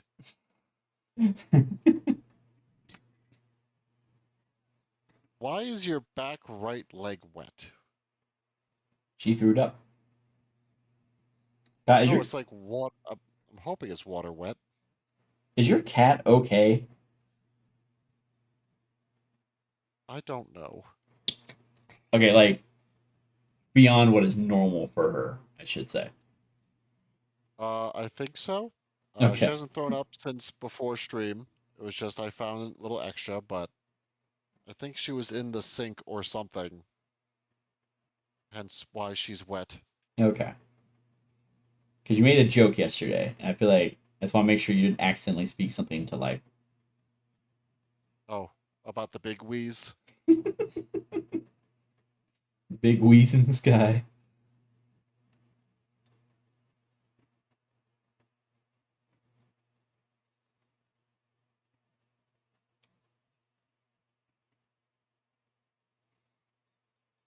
We still need to do a supercut of Biddy jumping on the table. Well, she hasn't done that in a while now, actually. Yeah, actually. She's been better about it. She learns that she gets taken down as soon as she gets up there. It's like, oh, okay, I guess I can't do that. Sad. Can't have shit in Detroit.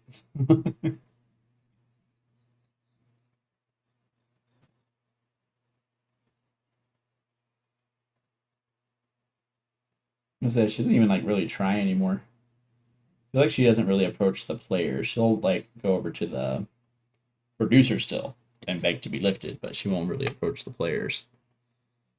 Oh, she'll still approach Tim. Well, that's because it's Tim. Everybody likes Tim. Tim's very approachable. Everybody likes Tim.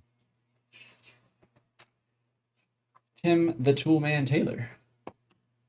No, different Tim. Different Tim. Oh.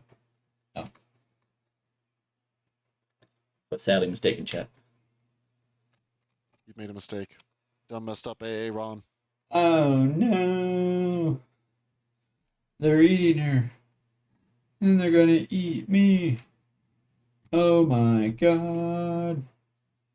Wasn't that like What is that from? I think it's from like Leprechaun 2.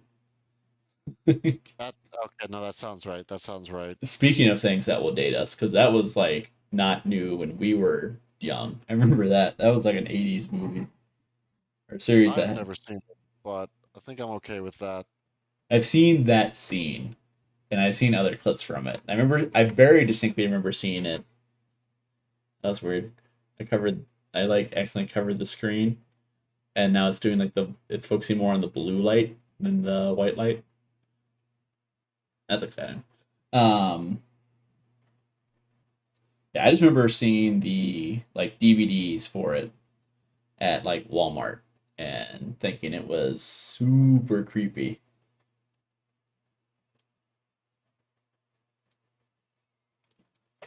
All right. Well, Scott, as we do get into... You know what was... Oh, sorry, go no, ahead. No, go ahead, Scott. Go ahead. I'm curious where you're going. Say, you know what I couldn't watch as a kid? Like, I could not make it through? What, Scott? Enlighten me. The slab episode from Courage Oh my god. Return... Oh. Like, even just saying it. I could watch every episode, but that one I had to like, nope, turning it off. I cannot, I can't do this. Yeah, that one I do distinctly remember being very creepy. Return the slab. Oh god, that was really creepy.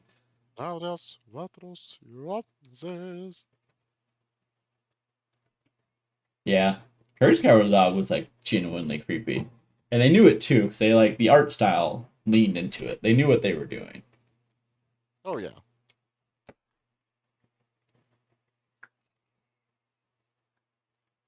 Cartoon Network really had some like cursed shows for kids.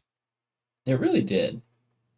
Grim Adventures of Billy and Mandy, another excellent example. Not scary, but it's just like, this is a kid show. I love how the Grim Adventures of Billy and Mandy started out as like a 7 minute like just a part of a clip show. If you guys remember that, because it was I remember the other part. Oh, and oh, okay. Why does it keep doing that? Screen keeps like going black, and then it zooms out. I don't know why. I apologize, everyone. But yeah, Drunk vs. Billy and Mandy started out as just like part of a short variety show. I think it had 3 parts, but I don't know that. So there was Grim vs. Billy and Mandy.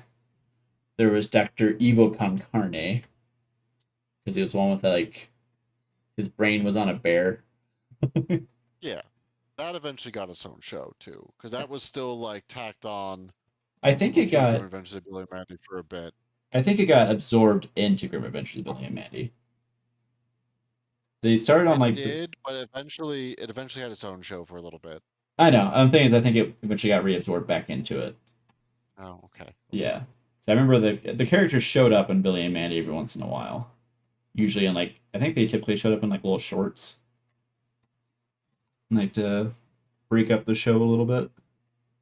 From what I remember, I don't know. I vaguely remember them also interacting with the main characters, but it's been like 20 years.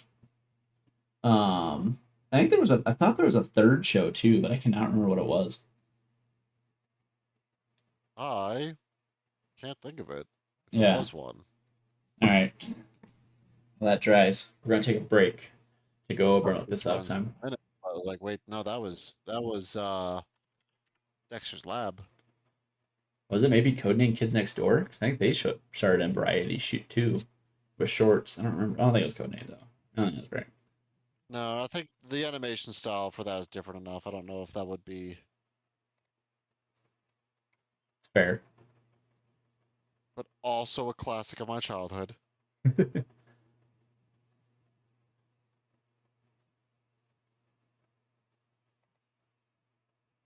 All right. So Grim and Evil is an American animated television series created by Maxwell Adams for Cartoon Network. It consists of 2 segments. Okay, so it's only the two, which were eventually spun off into their own series.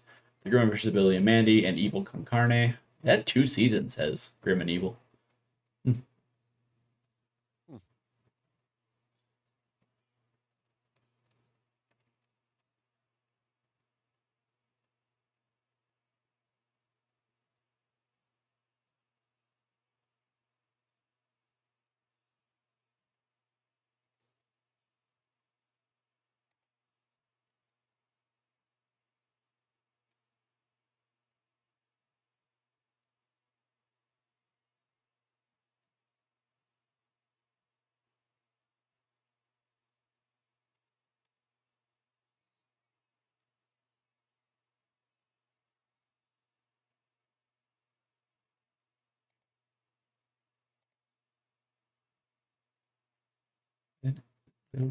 All right. Cow and Chicken. I remember Cow and Chicken. Cow and Chicken was kind of weird, Pound chicken was weird. but I also remember it being like somewhat foundational to my childhood. So it was weird in a good way. The best way to I think describe it. Cat Dog. Cat Dog was on Nickelodeon though. Cat Dog was Nickelodeon. Alone in the World was Little Cat Dog.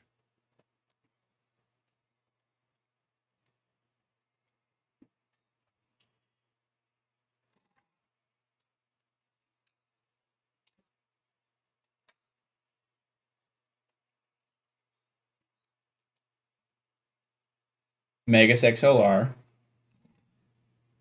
Very nice. I can't blame that one for getting me into mecha anime because that was definitely Gundam Wing that did that. That's the earliest one I remember. Gundam Wing, I think they aired G Gundam. I think they actually aired the original series and 8th Mobile Suit Team in there too, but I never actually, I don't think I saw those. I think those were Yeah, always that up. would track for Toonami. Yeah, I think those were a little too late for me to like stay up and watch, from what I remember. It's been a while though.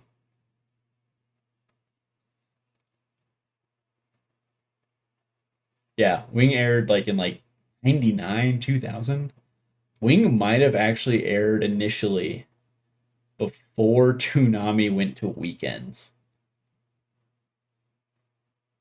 I think so. I think remember Samurai X was daily. I think Gundam Wing was daily as well. So I remember coming. It did it again. Why is the camera doing that? Well, it wasn't even on nightly. It was on. It was afternoon. It was right after school. I remember coming home from school and watching Toonami. Like I don't. Yeah, it was like it was weekdays. It was like 3, 5 o'clock. And I remember them showing. So I remember Dragon Ball Z. I remember this was all like around the time I was in kindergarten. I remember they were showing Dragon Ball Z. Um, what else? Dragon Ball Z, Samurai X, Gundam Wing. I think Gundam Wing was on weekly, but I don't remember that specifically. I do remember watching it around that era though. What else? I'm sure there was some other stuff. I just can't quite remember. I think Hamtaro was on that for a while. Don't forget about Hamtaro. There's Code Lyoko. Don't forget Code Lyoko.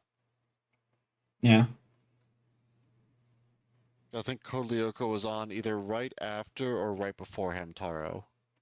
Yeah, 'cause I think what they did is when Toonami moved to weekends, I think they did try to keep doing like an anime block in the afternoons. I think they tried to keep like I think part of the idea was that Toonami, if it was split off, could do kind of the more mature shows, while whatever like afternoon block they did was more aimed at kids.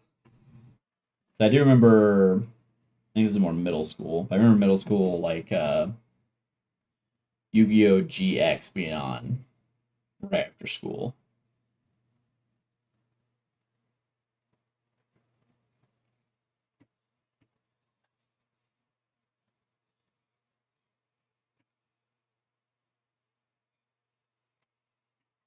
I don't think if there was anything else. Certainly none that were clearly none that were like important to my development of taste.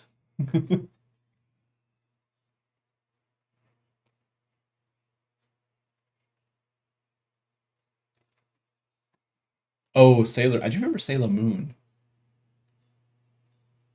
Total side Never note. watched it, but I think I that was in that same time block, yeah.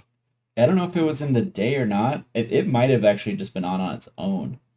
I just very vaguely remember. I remember watching it. I remember like vaguely being a fan of it, which is hilarious given like the development of who are now famously fans of that.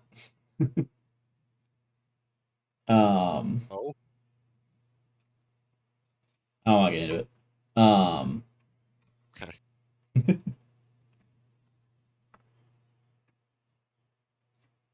What was I saying?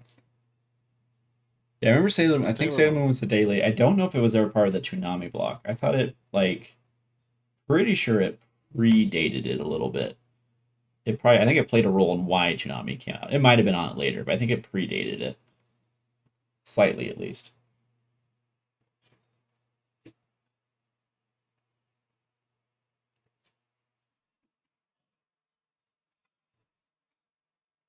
Yeah, a lot of the early 2000s, like late 90s, early 2000s were pretty like critical to the development of the popularity of anime in the United States.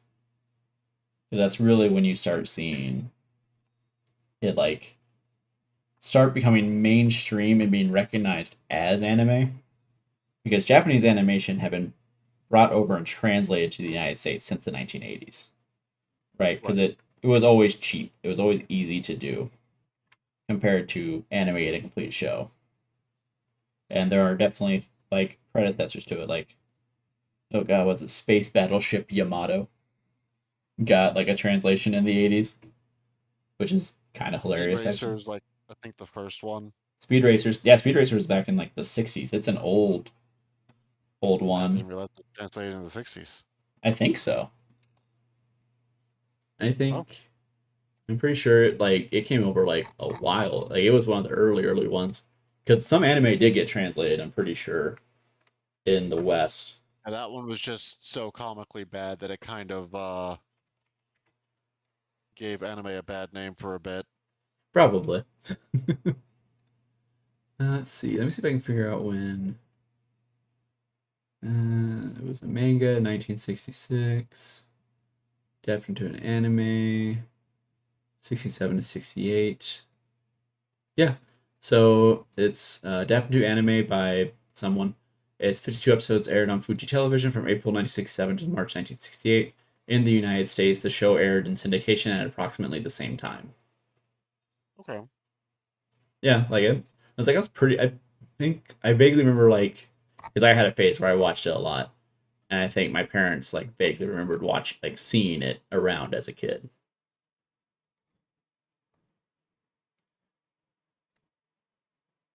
Yeah, premiered on American television summer of 1967.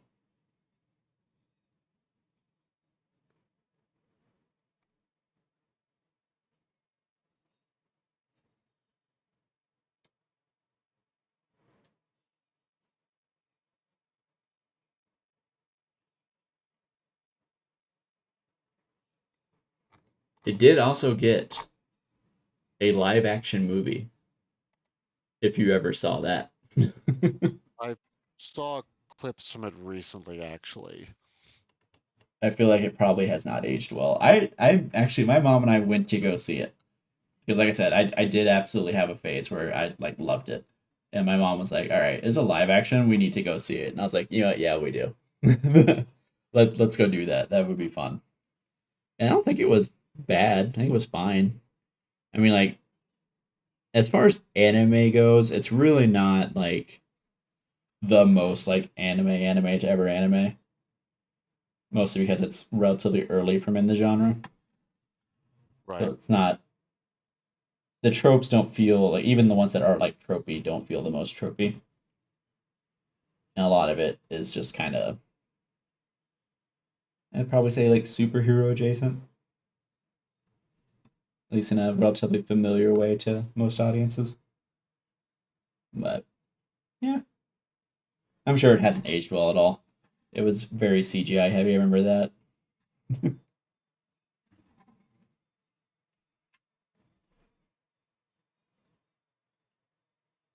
I think I remember it like sticking closer, like fairly close to the spirit of the show. At least as I remembered it when I watched it. I think it was better than the Dragon Ball Z adaptation. Oh, I forgot that was a thing. I've never seen it, but I have heard that is the correct answer. Um, I haven't seen it either, but I also never watched Dragon Ball Z growing up, so fair. Literally, how though? Like that was like a big deal when it was on I Cartoon don't know. Network. It's just I just never really watched anime growing up. All of No, my friends were super into anime. I was not. I remember it being like a big like talking thing at school. Like people would talk about it, especially because it was daily. Like every day there was like a new update. Yeah, I don't know. I just wasn't for me. Got hipster since the beginning.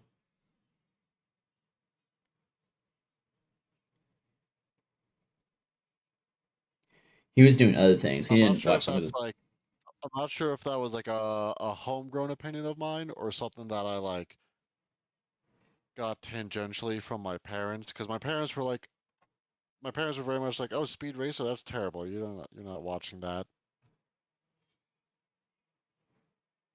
Because that was their experience with anime was Speed Racer, and they was like, "Oh, this is just really bad. I'm not putting up with that." My parents didn't really care. Also, They're never watched Jim Carrey movies growing up. fascinating. Didn't I will say in my house we didn't really watch not Jim Carrey, what's the other guy? Talladega Nights. Will Ferrell. Will Ferrell. Because my mom does not like Will Ferrell. She just thinks he's so dumb. Like, yeah, but that's part of the charm. She's like, it must be a generational thing. It's like, Mom, he's been a comedian since like the 80s. He was on SNL in like probably actually more like the 90s, but like he's been around for a while. I don't think it's a generational thing. I think you just don't like Will Ferrell. I think she's just a certified hater. Will Ferrell, yes, can confirm.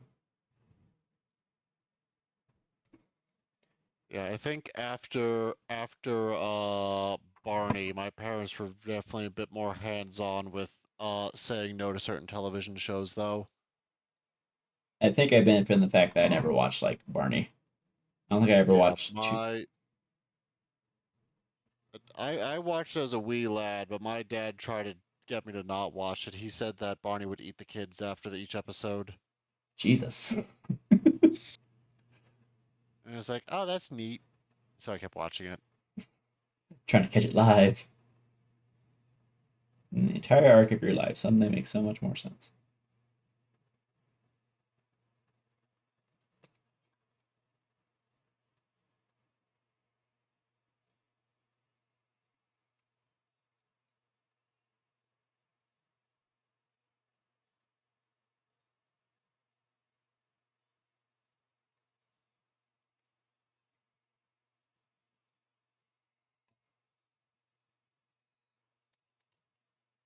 Hmm.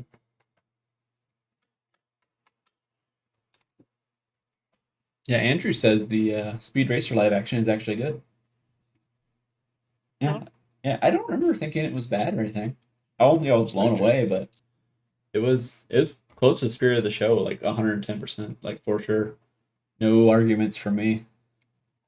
I remember that it was kind of goofy, but it was like fun. So I don't know what But I think it'd be weird if it wasn't goofy, though. No. exactly. That's what I'm saying. It was got close to the. It didn't. I mean, you gotta remember this was like 2010, maybe. Yeah. Like this was when they were trying to dark movies were the thing. The Dark Knight had just done really good. I'm kind of curious when it came out.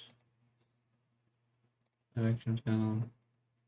Oh, it came out even earlier. It came out in 2008.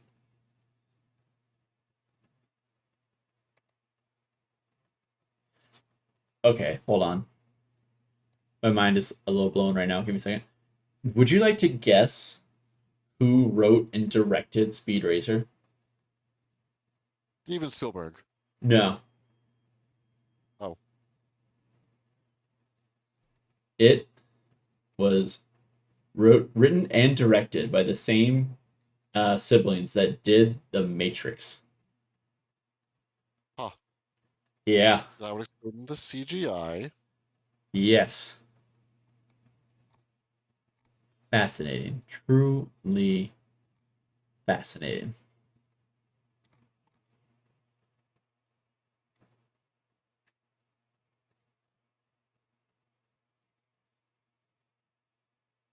Okay, hold on. Okay. I'm doing a deep dive right now, so just stay with me. Stay with me. Um On tonight's painting stream, Scott paints a model he's had for 3 years. Brendan researches Speed Racer. Hey, we can go back to Bronze Age Army, Scott, if you want to go down that rabbit hole. No, no, it's always gonna be something with you guys. It's just the question going into these is always what? Apparently, the live action Speed Racer, the development of it starts in September of 1992, Huh. when Warner Brothers acquired the option to create a live action adaptation of the anime. In October 1994, Henry Rollins was offered the role of Racer X. In 95, Johnny Depp was cast as the lead role, with production slated to begin in October.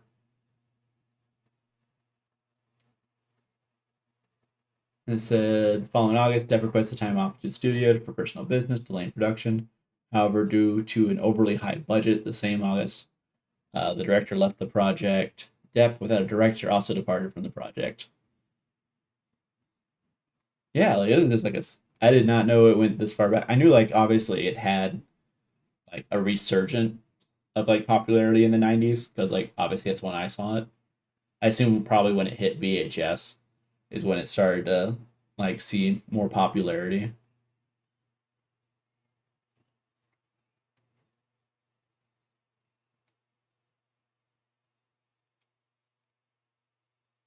Vince Vaughn once spearheaded the revival of the project in 2004.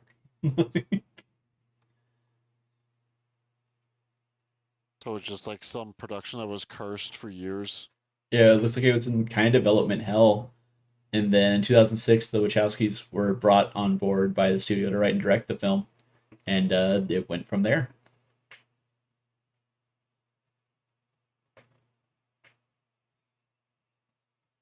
I guess one of the Wachowskis described it as an assault on every single modern aesthetic.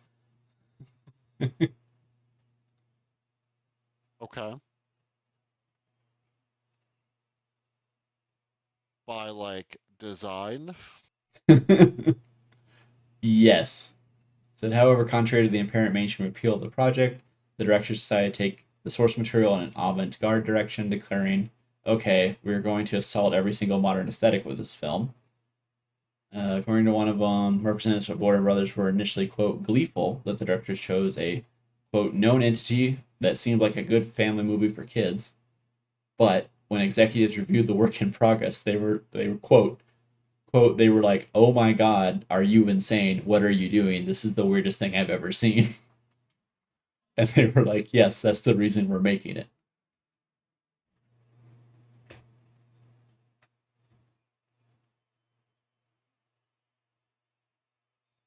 Which I mean makes sense. A lot of the tracks are very crazy.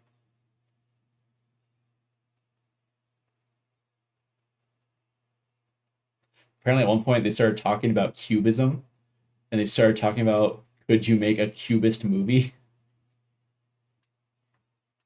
What does that even mean? I don't know. They like they said, and we realized that if you try to make a cubist film for adults, you will end up like Picasso running from the angry mob when he first showed Guernica. The Wachowskis do make some pretty good films. However, I do think they sniff their own farts a little bit. I think that's fair to say. But hey, I mean, you know what? I enjoy the movie. I can't say anything too much.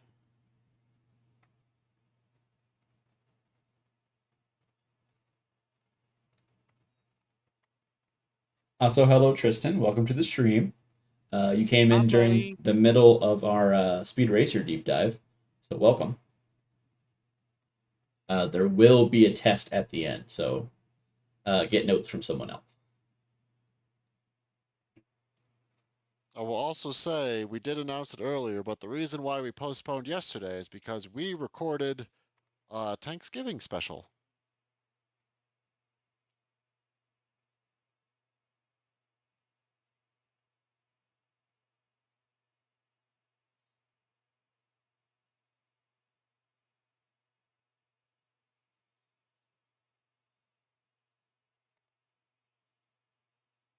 Which we have slated to drop this Sunday.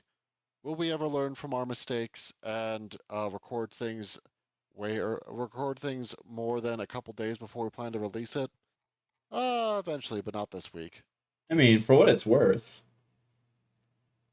it's probably in a mostly releasable state now. I just need to go through the final touches to give it some life. To For do a lack little audio design. yeah, I think it's I think it's mostly this time. Did a lot of the meat and potatoes this week. Meat and potatoes earlier today. Yeah, I don't think we'll be like editing it because we don't have to edit the entire thing the day before this time. Actually, this was technically Yeah. last time we did this was the day of, because we were like way behind, way more behind than we wanted to be.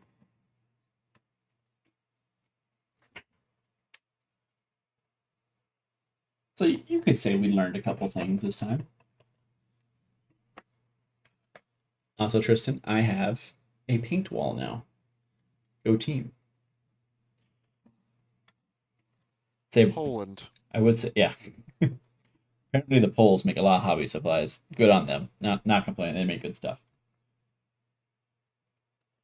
No shade. Also, the Poles are kind of scary. I wouldn't throw shade on them. I did see a little battle report thing. It's got Fort Bolt action where a guy was running Polish cavalry. Polish cavalry are good. One of the guys at our store in Bama when I lived there ran Polish cavalry. Yeah, it seemed like it was doing pretty good. I know the Russians have a couple cavalry units, and I am half tempted because in real life Russia actually did run, or the Soviet Union I should say, did run quote cavalry mechanized groups, which were a mix of cavalry and tanks, Huh. with a decent amount of success. So what you're saying is you just want to run the guard. Shut up. Oh, okay. Just checking. Just checking. I mean, there's also a decent chance I'm going to end up making an American army at some point. I just know it. The question is, am I making an airborne force or a ranger force? I don't know yet. I guess I hadn't thought about it, but I could always actually do my unit. There's a thought. That is true.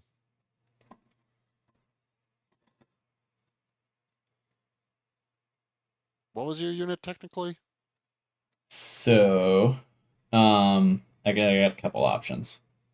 So, big unit was 4th Infantry Division, which for all you World War II nerds was the division that landed on Utah Beach at Normandy. Um, Obviously, Brennan wasn't there. next smallest, next like major like historical unit would be the 38th Infantry Regiment, because my battalion was the first battalion of the 38th Infantry Regiment. I'm actually not entirely sure on their World War II history. I know in World War One they were part of the 3rd Infantry Division and helped stop the line at the Marne. Our little like battalion battle cry was "Rock of the Marne, let them come," which on the one hand kind of badass, on the other hand also deeply hilarious.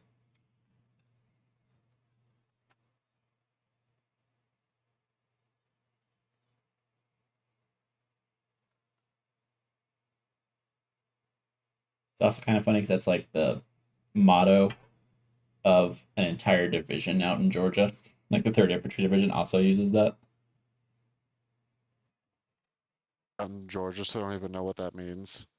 They're in Fort Stewart, Georgia. I always felt kind of bad for those guys that got stuck there. They literally left Fort Benning to go 2 hours up the road. I at least got to catch a flight and see my family at the airport, so that was nice.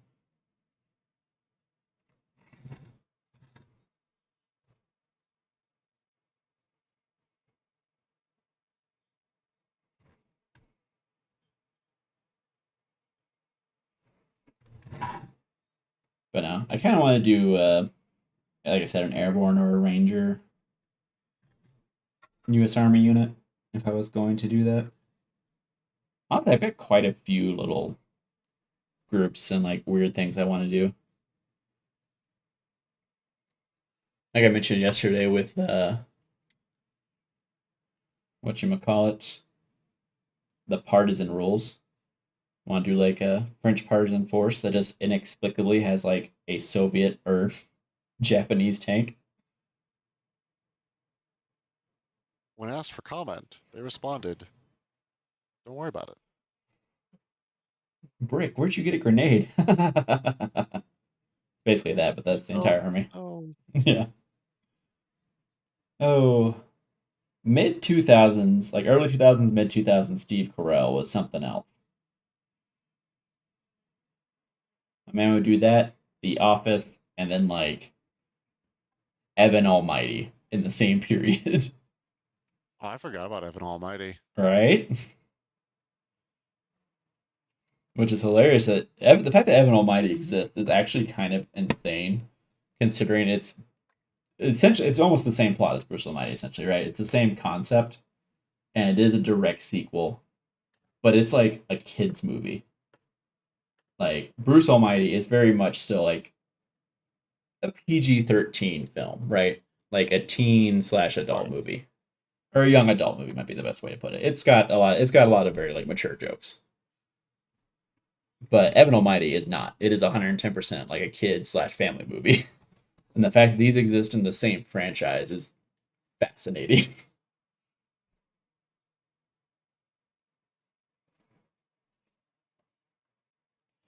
All right. I think, Scott, I haven't really done the decorations on the side. I don't really want to mess with them. But I think I want to experiment with something new on this stream for me. Let me Oh, see if I can find it. And then we will do it. I mean, just a second. I'll be right back. Oh, wait, there it is. he's Never gonna mind. come. He's gonna come back with just a bunch of juggling balls. He's just gonna start juggling on stream. I've got sponges. So I can do Oh, battle okay. damage. In theory. We'll see. You got a bunch of stipple sponges. It's got like 3 different like coarseness, maybe. I don't know if that would be the correct term.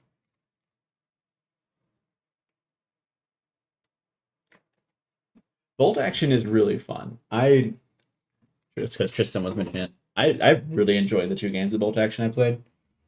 I enjoyed the second one a bit more because I knew what I was doing, but I definitely recommend it. It's a decent system. And if you played 40k, it's very easy to transfer into. There's a lot of 40k DNA in it. Yeah. It's a lot, which was it's made by some of the same people, so it's unsurprising. But I guess I would say if you played 30k, Bolt Action is a much more direct like transfer because it does have some of those older 30k style rules. It's like built on if it is a sibling of 40k, it is built is a sibling of an older edition of 40k. But Okay. Let's. eh.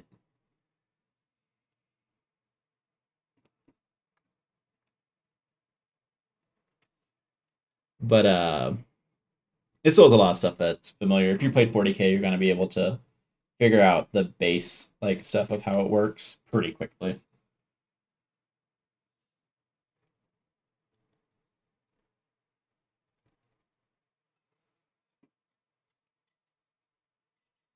And I definitely think it kind of rewards going in with a bit of a plan for your army. And it does help you kind of theme it a little bit. It's like I can only speak for I've only read the Soviet book so far, but it has like rules for running different like even different types of Soviet armies. So like it has rules for running an NKVD force, rules for running Soviet paratroopers or Soviet naval infantry. It Like, is nice that it doesn't like try to shoehorn you into it though. So there's nothing to say that you have to run all these units together. You could just like do one of everything. yeah. Well, and just like the way the Soviet one works is so like for those 3, because it's the hammer and sickle is like the actual rule. I will also say it is very much like if you're wanting like an historical, it's not quite it. It's very much like a Hollywood depiction of World War II, which is fine. Yeah, I'd agree with that. Yeah, because it definitely plays on a lot of like stereotypes with the Soviet one that like modern research would not agree with. But if you were coming from a Hollywood background, you'd be like, oh yeah, it's very familiar. Um, but like for example, the three it like gives is what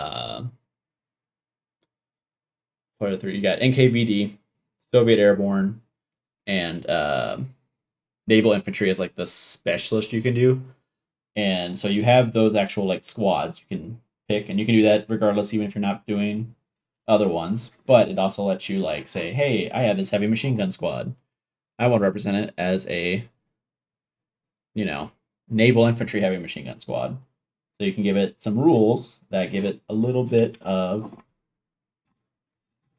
a little bit of flavor to kind of make it a bit more Soviet, make it feel a bit more like your other units, which is nice.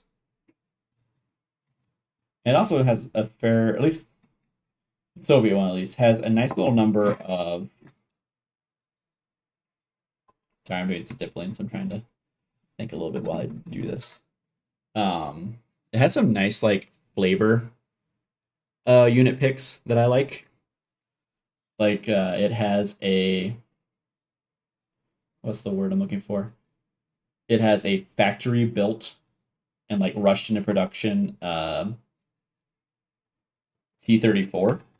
So like when you take it, it's supposed to be like it literally rolling right out of the factory into the fight, right? So when you take it, it's cheaper than a regular T-34. However, you have to pick one of three downsides. So either it has like a factory crew, like literally the people that have built it are driving it in directly into combat. And so I think they have like a lower leadership check or something. Or like the equivalent of it, or they're harder to make do actions that take more pins or something like that. So it has that. You can have it just rolled out straight up with no sights.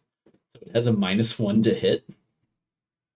Or there's like a third one too, but I can't remember exactly what it is. But it's like, that's fun.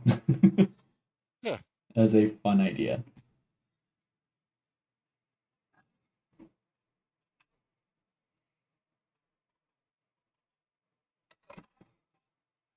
Just a little fun Flavor Flav.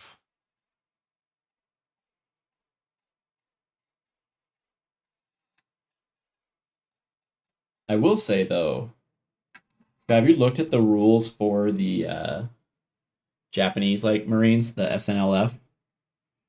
I have not. No. So they previewed the new rules because they're getting the next book, right? And Right. they look a little mean. Okay. So Oh, so. army wide, Japanese units get fanatics. Oh, yep. That's what it was before too. So that's Yep, not yep, new, yep. but that is That's very mean. that is not new. That part is not new. That is correct. Give me a second. Let me pull it up. There's a little bit of stippling with this Space Marine. I'm going to pull up the actual preview document because he is out in this kind of blast and catching some strays too. I want him to kind of reflect that. All right. I'm entirely sure if I'm sold on the stippling on this. Stippling, I think, is a very much a less and more philosophy, and you have to. Correct. I think it's something you got to get the feel for eventually. Also, if you want to know how close Warlord Games is like stylistically to GW and Warhammer, one, they're both of their symbols are literally some form of a giant W, and two, their like community page is literally called Warlord Community instead of Warhammer Community. So didn't exactly stray very far from the vine on this one. All right, so all Imperial Japanese infantry and artillery have fanatics, which makes them really good at absorbing melee attacks. What else we got here? We got bonsai. So a Japanese officer may be given a special bonsai order. This counts as a human snap to action, with the following exceptions. If the order is given, successfully assign the officer a run order die, then all infantry units within 6 inches that haven't received an order are issued a run order. Note that this includes weapons teams and other units that normally would not be that keen to assault the enemy in close combat. Oh, so it's just like everybody's going in? Everyone within 6 inches of him is just going. So if you have like a clump, you can just get that whole clump to go. And then they must then attempt to engage the closest visible enemy unit in close quarters. Um, Note, other than the initiating officer, no order test is required for any units affected by a bonsai order. So even if it has like a crap ton of pin markers, it still does it, which is a Still great like that's going in. yeah, like one that's really good to like get into melee. Like melee is really risky in bolt action. It's an all or nothing. So like as we saw in our stream, as Scott Can go very unfortunately, poorly yeah, as Scott unfortunately experienced, it can go several against times. you. But I mean, like getting like you know, you could easily get 3 to 4 units running, and they have to do it if they can reach. But if they can't, that's a lot of dudes that are just moving up the board that you can then move into like cover and stuff as well. Yeah. So that's a pretty big movement bonus. And that's like getting a lot of movement is really good, whether it's at the beginning or at the end of the game. Like that's just always good. Then they have the same lack of radios rule that the Soviets have, where if you have a tank, you don't have to give it a radio, and you can save the 10 points on command vehicles. But they have a Okay. shorter command range. They have the 6 inch instead of the 12.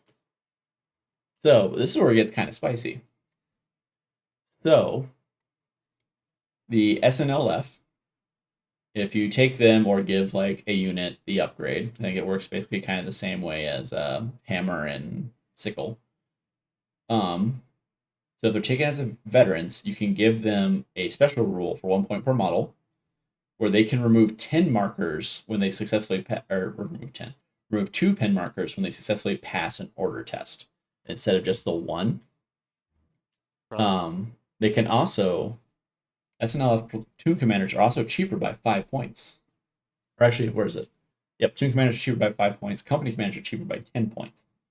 So you can open up more points to put into other stuff, which is pretty nice. I thought there was 1 or 2 more that was pretty good. Veteran jungle fighters, they kind of get the what's it called?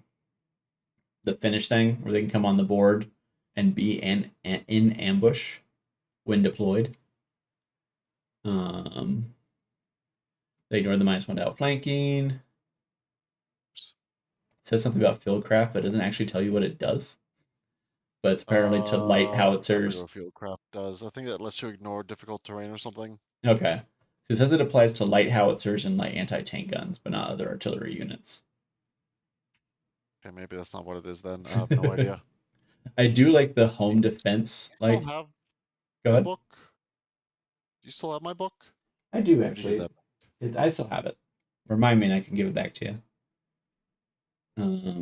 I do like. They also have home defense units, which I think are fun. So they have to be taken as inexperienced. They get the green rule, but they also get a rule called unpredictable.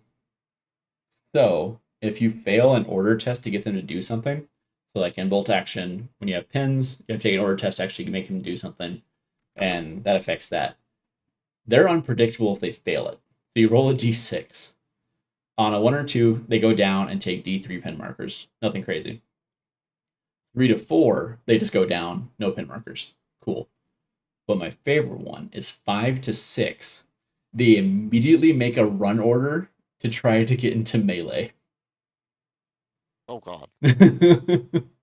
So these are just like home defense units that are either like scared out of their mind or they are ready to get into it and you don't know until like it happens. And I love that.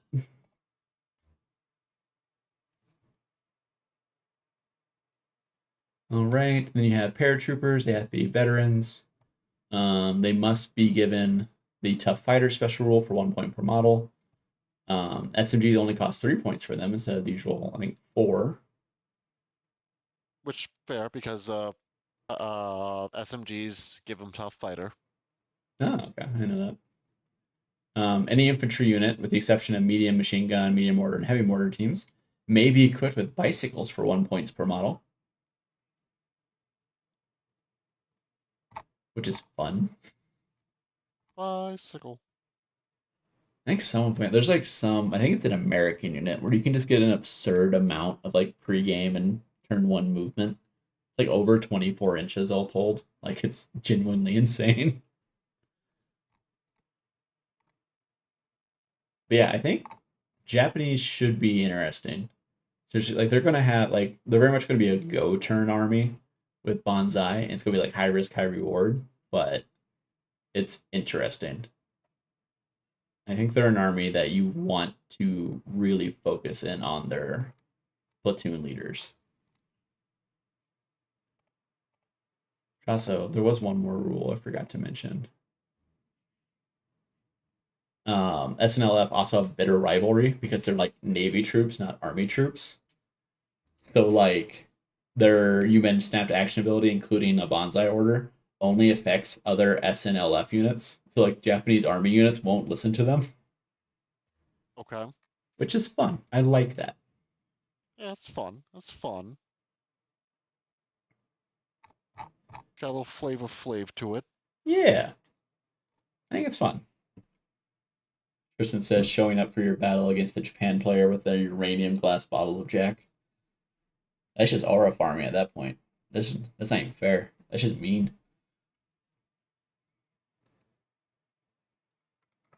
Oh. Oh my. Forgot he collects the I forgot he collects the uranium glass now. Giving yourself radium poisoning to stick it to the Japanese player. To own the Japanese player. But yeah, I'm excited for Bolt Action. My starter box should get in Friday or Saturday, and I intend to get it at least on bases pretty quickly. I'm expecting when I get back from Germany, there's just gonna be Brendan here waiting in my house with a fully assembled and painted bolt action army. It's like, all right, Scott, time to play. It's like, oh, Oh, I am. I do want to. If I get off early, I want to see if any of the local stores are doing any sales. I know I want at least one more T-34, so I want to see if I can get another one somewhere for a decent price. I know the one where we did the learning game has 10% off. I mean, are they doing anything for Black Friday? That's specifically why I want Yeah. to. Okay, that's not bad. Yeah, 10% off for Black Friday. He didn't really have a huge selection beyond like straight up Italians though, which is They were gutsy. waiting for the restock, but the restock finally came in. Okay, I might have to swing by there. Probably swing by there and the one off Academy. They think they typically do some kind of thing for Black Friday, but I'm not sure. Don't they do the die roll? Yeah, they did die roll, which is a little stressful to me. Yeah, I wouldn't mind it so much if it still had like a minimum. It's like okay, you get a minimum 5%. So if you roll below a 5, you get a reroll. Like you get to, like I think the best way to do that, especially because they don't do like like industry standard 15, 10, 50% off. A lot of places around here do. I think really what they got to do is like a minimum 5, you get one reroll, and if you roll like below a 5 both times, you just get the 5%. Because the idea is that whatever you roll, it's the percent you get off. Which is like, well, that's great. You get up to like 20%. D20 roll. Yeah, it's a D20 For roll. those following at home. Yeah, sorry. So you could get up to like 20% off, which is pretty good, even with by their especially by their standards, even by like other places. But I think the place we normally go does like I want to say for like 40K last year, he did like what 30 some odd percent off with like 40% for AOS and Heresy. It was a lot off. Yeah, It was a lot off. he does a lot, which is why I'm sad that I can't go there. Mind you, he doesn't have bolt action due to some very specific reasons that Scott is aware of. A fist fight. I haven't heard the full story on that actually. I feel like he said it and I didn't. I don't remember it. From my understanding, what happened was they were playing bolt action at the store. There was some kind of argument, and then the argument devolved into just a full-on fist fight. So after that, the owner's like, "Yeah, no, get all out of here. You're all out of here." And I think it just put a bad taste in everybody's mouth. So I think everybody just we've kind of been. dispersed. I think we've kind of done a good job. Like, I think we've kind of brought it back a little bit. I know Sean seems interested. I know John is. Um, so I think we're able to bring it. I don't think that owner would care if we're there playing it, especially if we have like Sean on our side. Yeah.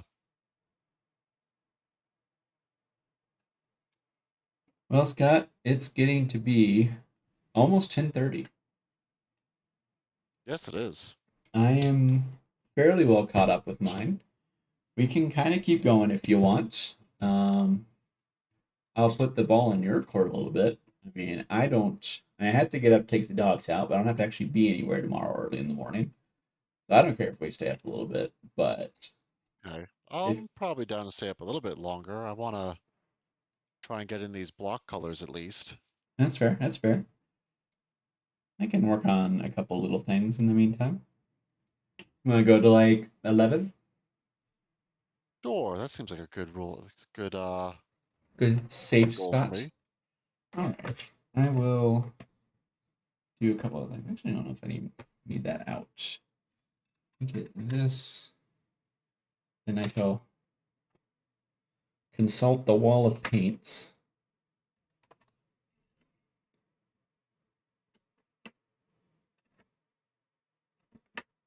Pretty sure I bought like 2 or 3 Mechanicum Standard Gray recently, entirely by accident. Yeah, yeah, it happens. Oh, I got.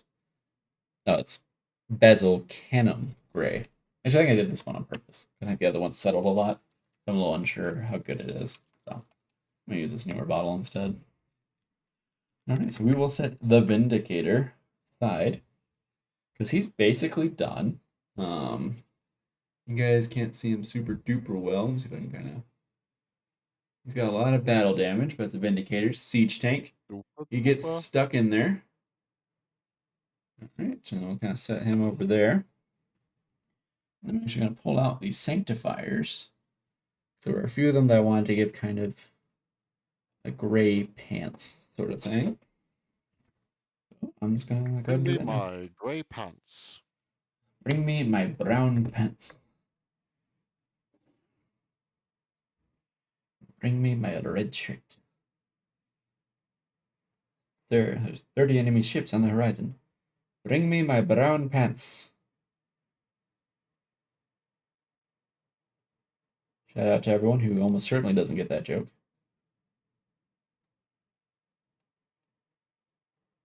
I got it.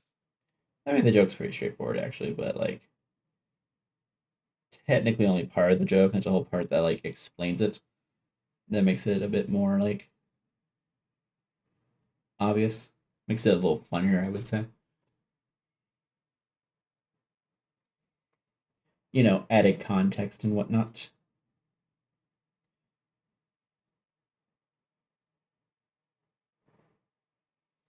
Cat, please do not step in the wet pallet. You can sit on my lap. Do not step in the wet pallet. Biddy is just being an absolute like terror, isn't she, tonight? Yeah, she missed me. She missed me while I was on work travel. She is going to be very upset on Friday. Yes, she is.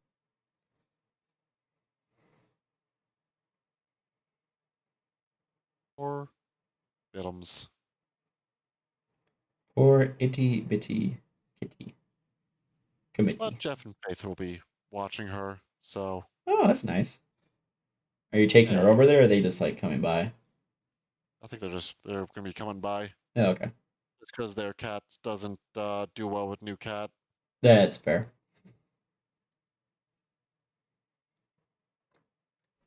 Doesn't like the smell of new cat. Got that new cat smell.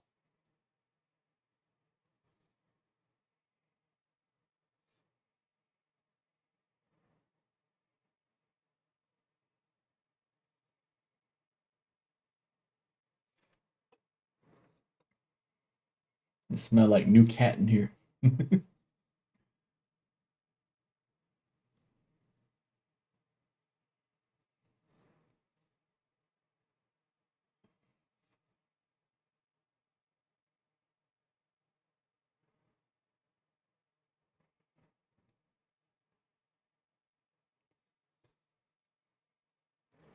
But Scott, if you were to start a third bolt action army, what would it be?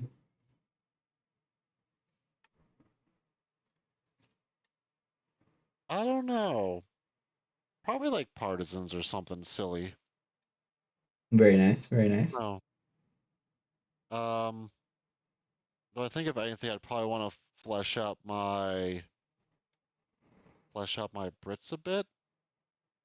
Because I'd like some more like Bren carriers and stuff. Because I have a soft spot in my heart for the Bren carrier.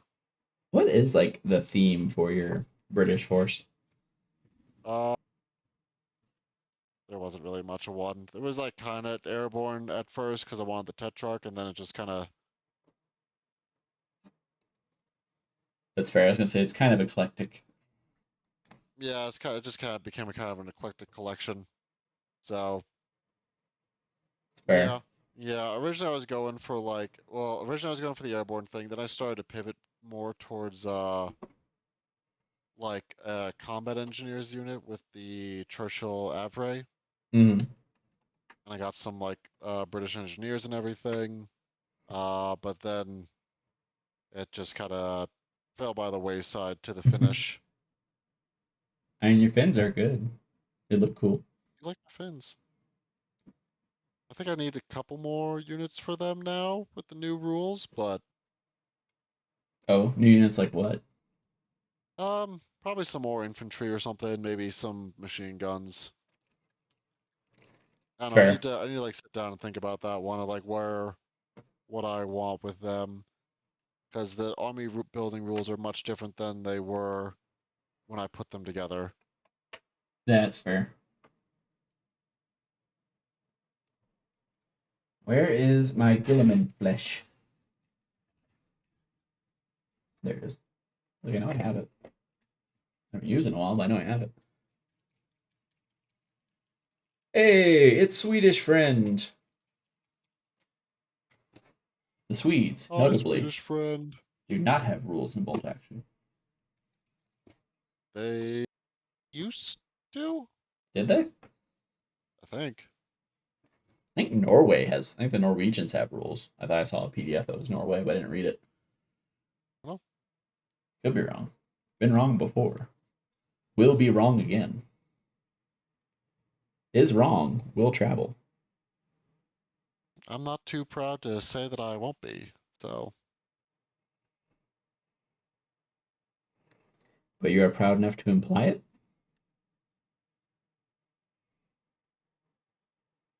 no, no, I wouldn't imply that I'll never be wrong again. I'll know I'll be wrong again, even though we already established earlier in the stream that we're perfect. That is true. We are perfect. We wouldn't be wrong. We'd be right about something else.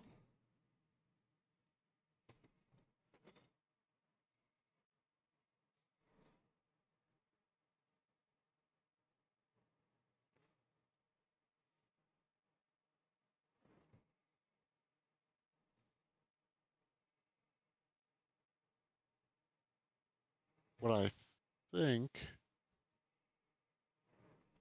what I think I need for the Finns is like an anti-tank gun. 'Cause I feel like the Stug is currently my anti-tank, and the entire game, it just stood still. Yeah. At that point, you could So I was save the like, points. why this when I could? And like, I guess maybe that wasn't the best indication because like there was a good position for it to be in, Also true. but I guess also in the teaching game too, it just kind of stood still as well. Yeah.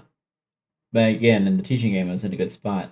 But I do feel like I almost want to say anti tank's a little bit of a trap. Like it just anti tank is just so swingy. Because even in the teaching game, where I had a lot more light vehicles, you were still kind of struggling to kill them even with the Stug. I mean, Right. like bad luck is obviously plays a big role, For but me. Yeah. yeah, Yeah.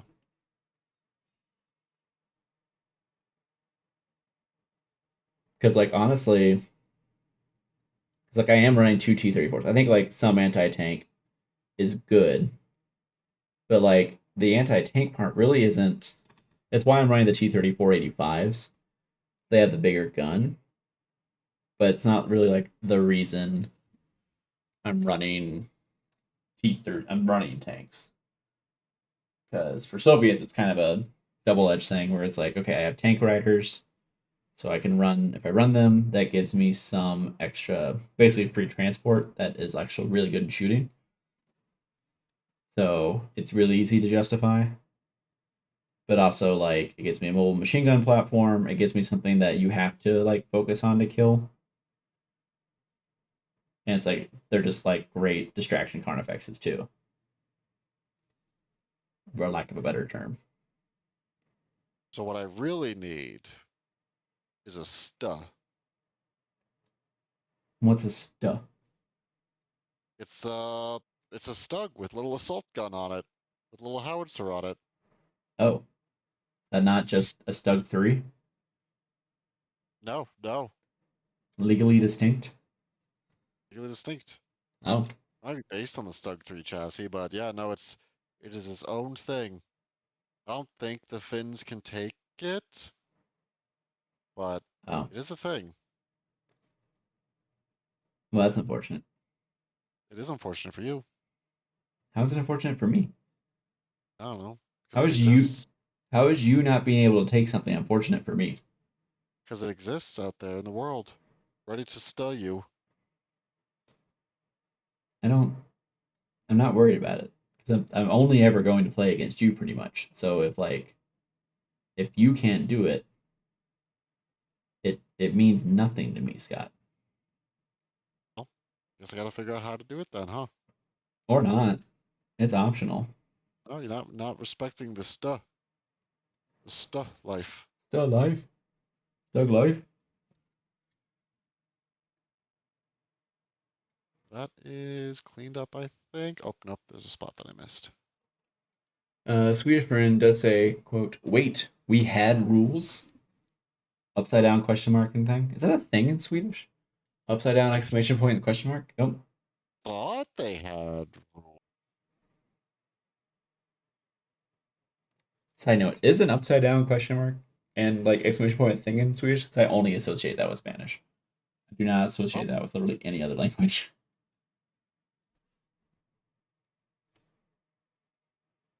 Now Scott's going to be the one that has to go down a rabbit hole as he tries to determine if he's going crazy or not regarding Swedish rules. I forget that's a mechanical arm. That's not though. And it's a fist.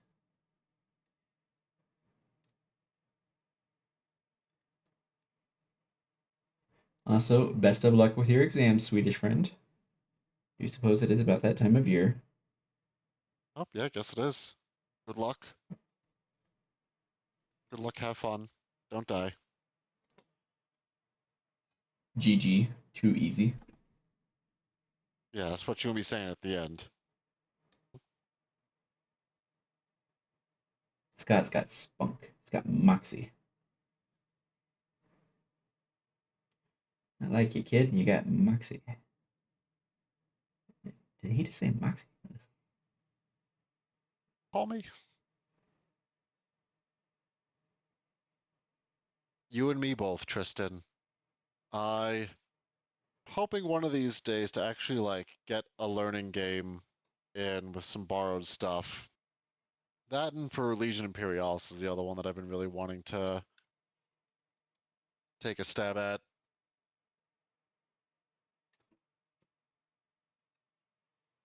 Because I can finally have a mechanic army. Just little. You know, you could just play Mechanicum. I know, but that's expensive. Is it Is there a remote really? army right now? Is it more? Okay. But you can also do it in 30K. That's also true. They do have those new Skatari coming out. And also, isn't Legions Imperialis the most expensive GW game to get into right now? Not with the new boxes.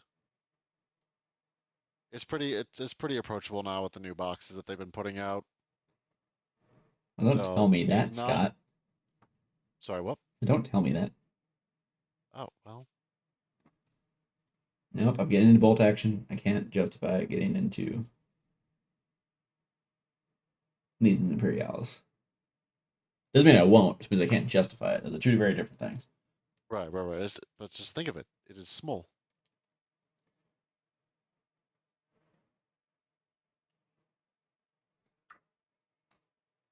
Scott, was it you that we went over and discovered that you just enjoy small things? Yeah. Okay. Yeah. Yeah. There was someone we went through the entire arc of their life, and it was like, you just like little things, don't you? Just little guys. And girls, as we discovered. hmm hmm And then we have current girly, who's nearly as tall as me. It's like, oh, my neck is so nice. My neck doesn't hurt. Ah, came off really hard. Yeah, the Trench Crusade looks like a lot of fun from everything I've watched and observed. Seems like a very solid game system, very solid rule set. I'm really excited to try it. It's just a matter of, you know, finding the time to try it.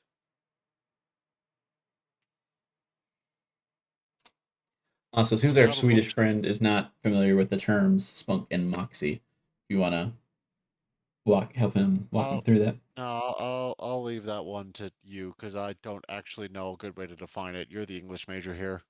That's not. I That's didn't. too bad. I'm not a language major. Those are actually two very different Uh, things. the English is a language, so Okay. Counterpoint. explain this. Explain this, I nerd. I, I read the Canterbury Tales, and was very confused. So really, I don't think I'm the best one for this. I'm trying to tell you. And Middle How English. fun to find Bunk and Moxie?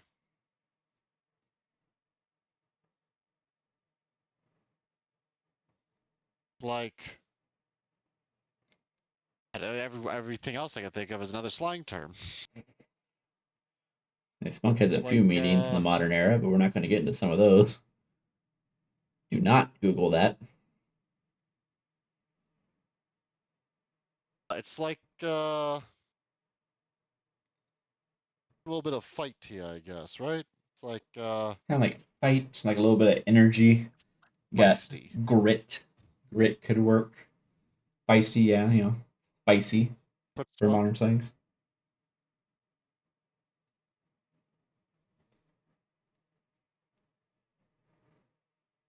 Moxie in particular is a very old. That's like an old Yeah, timey you really 1920s like. yeah, you don't yeah, the fact that Brennan even said it's a little concerning in the first place, but I had a friend who liked to make jokes using the word moxie. The entire joke was no one ever said moxie. Like, he just say moxie. you, what'd you just call me?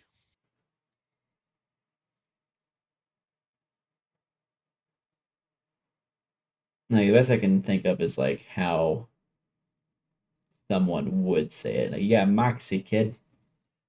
It's a very like 1930s, 1920s coded term. It's really not very common Hey, she, in yeah, modern Max. American English. What?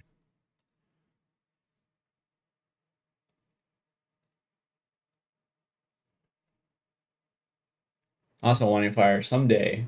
To be clear, someday we will paint the Gravis captain, but you have to get him voted in.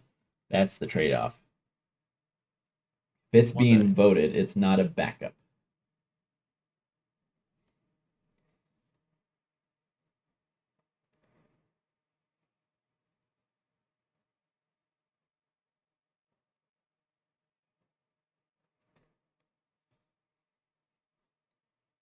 All right.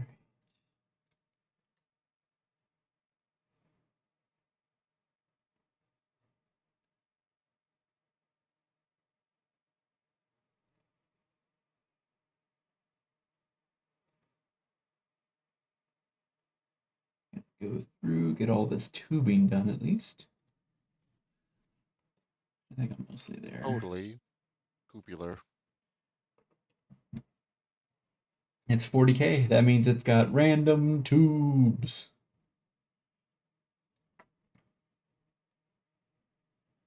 Where do they go? What do they do? Nobody knows. But they're totally tubular.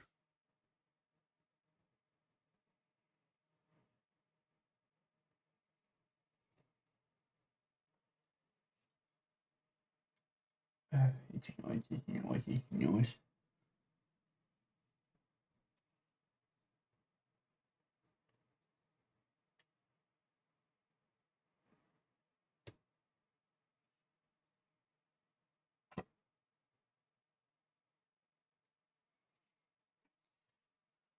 I'll one up you on Fire. Putting the tubes on the eradicators is terrible. I will fully agree with that.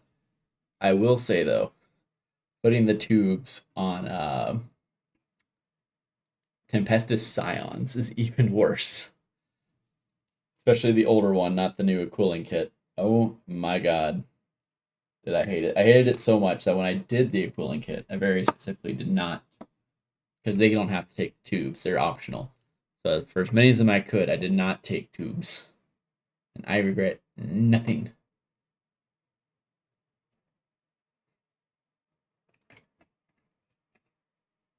Not a fan of the internet.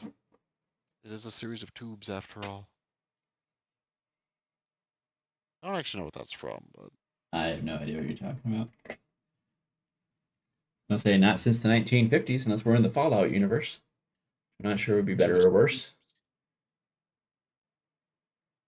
Yeah, I can imagine the tubes on Retributors are pretty bad. I think like everything just gets so much harder when you get to normal human scale in 40K. Like I actually feel for you, Tristan, because you started at normal human scale. Like you chose the path of pain. And I respect you for it. well, his friends did not dissuade him, better or worse. I have heard they let him down. Specifically, one of them did. Who would that be, Scott? Sounds like a cool guy who is supportive of his friends and lets them try cool things for better or worse. Lets them make their own mistakes. Is that what you're getting at here? Yeah. Okay. Okay. Yeah, I don't know any better. It's like, yeah, that sounds dope. I don't know how this can backfire, so go wild, kid. I see no possible way which this can backfire and hurt me later.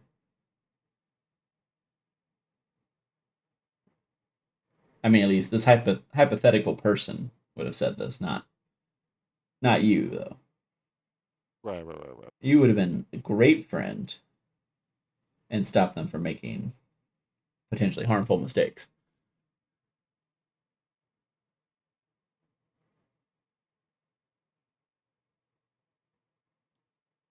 Only if I knew they were harmful.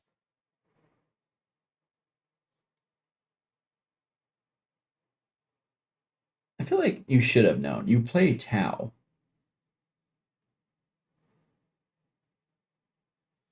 I never faced Gene Stealers. The most I faced with Gene Stealers was that a crusade we did. So yeah, I had no idea.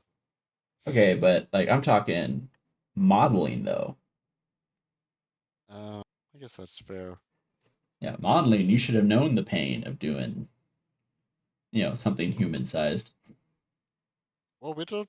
Tau don't really have tubes. I think the tubes are just the tip of the iceberg when it comes to the pain of putting human sized miniatures together. Like most of the Tau stuff goes together pretty well.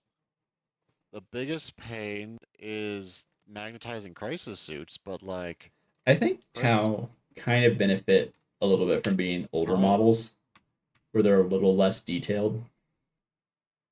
I think no. I don't think they have any older models left now. Honestly. I mean, how old is their basic infantry kit? It's from 7th edition.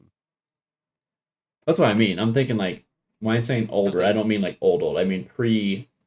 like Primaris when they really start Yeah, I'm not going whole hog on super detailed models. not I'm not 100% sure. They reworked the basic infantry kit when Breachers came out. I don't know if Breachers came out in 7th edition or 8th edition. I don't know. I don't It know. actually might have been 8th edition, but Hey, maybe I don't yeah, know. that got fixed up recently. Um, Honestly, the only things that the oldest things were the Kroot, and now the Kroot had all been updated. It's true. I mean, a lot of armies have gotten redone pretty recently. But I think a lot of Tau players are kind of hoping for newer, like actual Tau units. Which I guess you guys are getting the twins, so there's that. True, which are dope. They do look very good. All right, Imperial Fist. I'm giving you the best chance to be a good yellow. I'm putting you over a white gray. Please do not fail me now. Isn't the best base supposed to be pink? I believe that is true. You know what I don't have, Scott? Pink. Yep.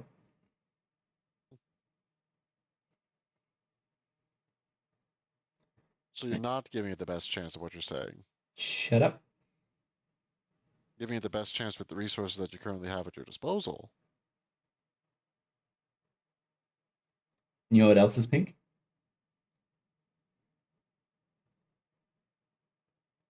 What? SAS vehicles, traditionally.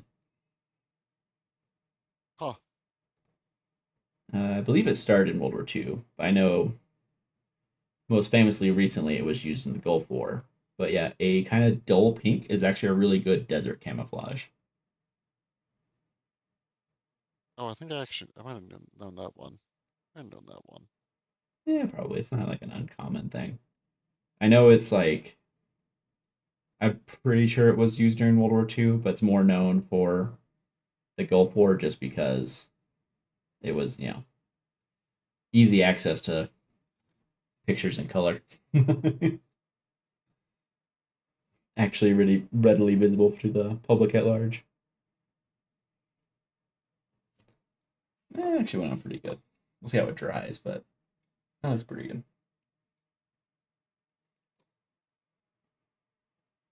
Now, if I really wanted to hurt myself, I would paint these. I would do some hazard stripes. But I don't feel like that currently. Could be a good way to cope with Sean beating you up. No, a good way to cope with Sean beating me up is to drink. Oh, Which I see. reminds me, I was going to pick up some wine today when I was at the store. And I didn't. Means we are raw dogging Thanksgiving. What are you doing for Thanksgiving, by the way? We're going over her parents' house. Which actually, Good luck, though, Godspeed. it won't be bad. It'll be alright. I have no problem with their parents and her, and some other people won't be there, and I'm okay with that. So, All right. Good luck, Godspeed. yep. It is at 2, though, so I won't be able to do, like, Jeff's or anything.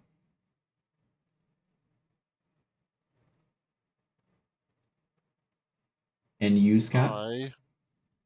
Oh, just friendsgiving with Joe and Val. I never got the official invite for Jeff's, but I think also the invite went out while I was on work travel. So Yeah, I think it's fair. And he only, like, he was just, like, talking to us. I don't remember when it was. I thought it was sometime around Extra Life. I remember bringing it up to me. And I told him I'd look and see what we were doing. And I don't think I got back to him on that, so I should probably I don't send think him a text. he mentioned it to me, but All right, you have a nice day, Swedish friend. Thanks for stopping by. yeah, good It, luck with your test. yeah, good luck with life. I think we could all use a bit of that right now. All right.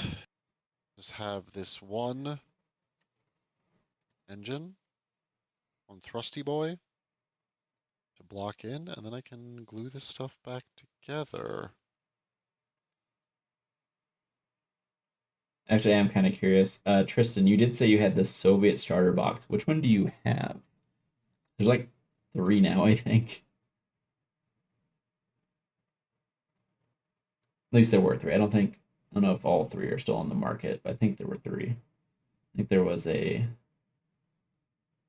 shoot. I think because there was the old Soviet starter one. There's the new Forward to Berlin, which comes with the new Soviet minis. Then there's I think there was a Soviet winter like starter box that came with like Siberian veterans kit and some other stuff.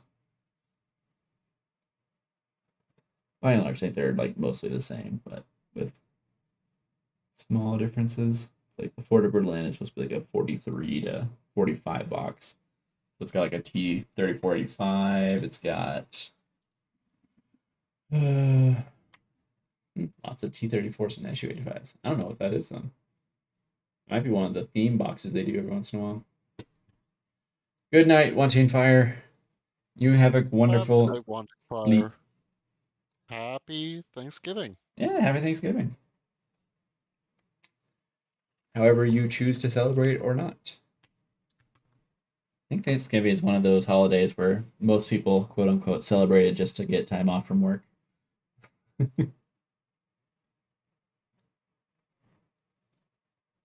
Yeah, and it's not like it's a religious observance, so it's not like there's any Yeah. Like there's really not much to do on Thanksgiving if you're not like going somewhere, right? If you're not doing like a Friendsgiving or like have actual somewhere to go. Very kind of low key holiday. Though interesting enough, it's not strictly a religious observance, but it did have religious observant like components. Enough so that Thomas Jefferson is the only US president to not give some kind of Thanksgiving address from what I recently learned. Allegedly, at least. It could be slightly wrong, but you could be lying to us right now. it's technically not a lie if I'm just incorrect. I would have to be We spreading knowingly incorrect to be lying. we spreading falsehoods. Our own dojo. That is true. Also, not a lie. Falsehoods. Ugh.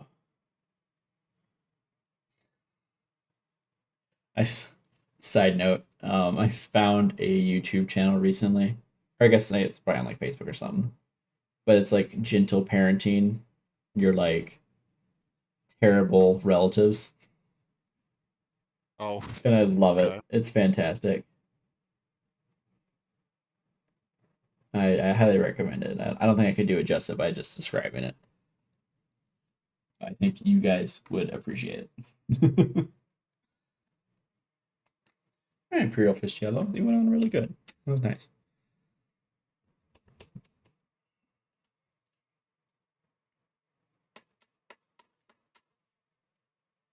Oh, I didn't know you got Ozempic. Congratulations. I know you were trying to get on that. Ozempic. I know. I was thinking the same thing, Scott. I got like the whole. It's a surprisingly long jingle too. It's not a short one. No, no, it's not. Well, that's good. I'm glad your insurance finally approved of that. I know you told me already about it, but still, congrats.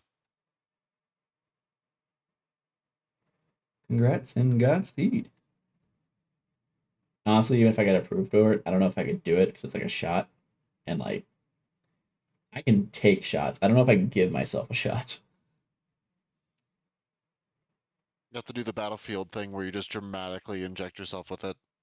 Recreate an EpiPen every time I use it. Yeah. You want to know an interesting fun fact? I'm scared, but sure. This is not necessarily one of my not so fun facts. So Okay. make of that what you I'm not will. necessarily right if that is concerning, but okay. Yeah, nationally, by federal rules, EMTs cannot give EpiPens. For Oh, you national, have mentioned that. okay, yeah, for national That's registry, weird you though. can only assist someone in giving EpiPens. In the state of Colorado, you can just give it. We are allowed, or EMTs are allowed to just actively administer EpiPens, or even just straight up do like a pull and a shot. Um,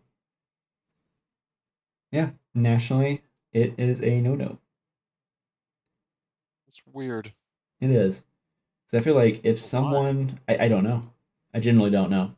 Because like if some random person is capable of like the if the patient can be reasonably trained to administer an EpiPen, right? Like literally anyone can reasonably be trained to do it. Why can the specialized like person who is trained to administer medicine not be trained to the same standard? Like that doesn't make any sense. It I don't is know. quite odd, to say the least.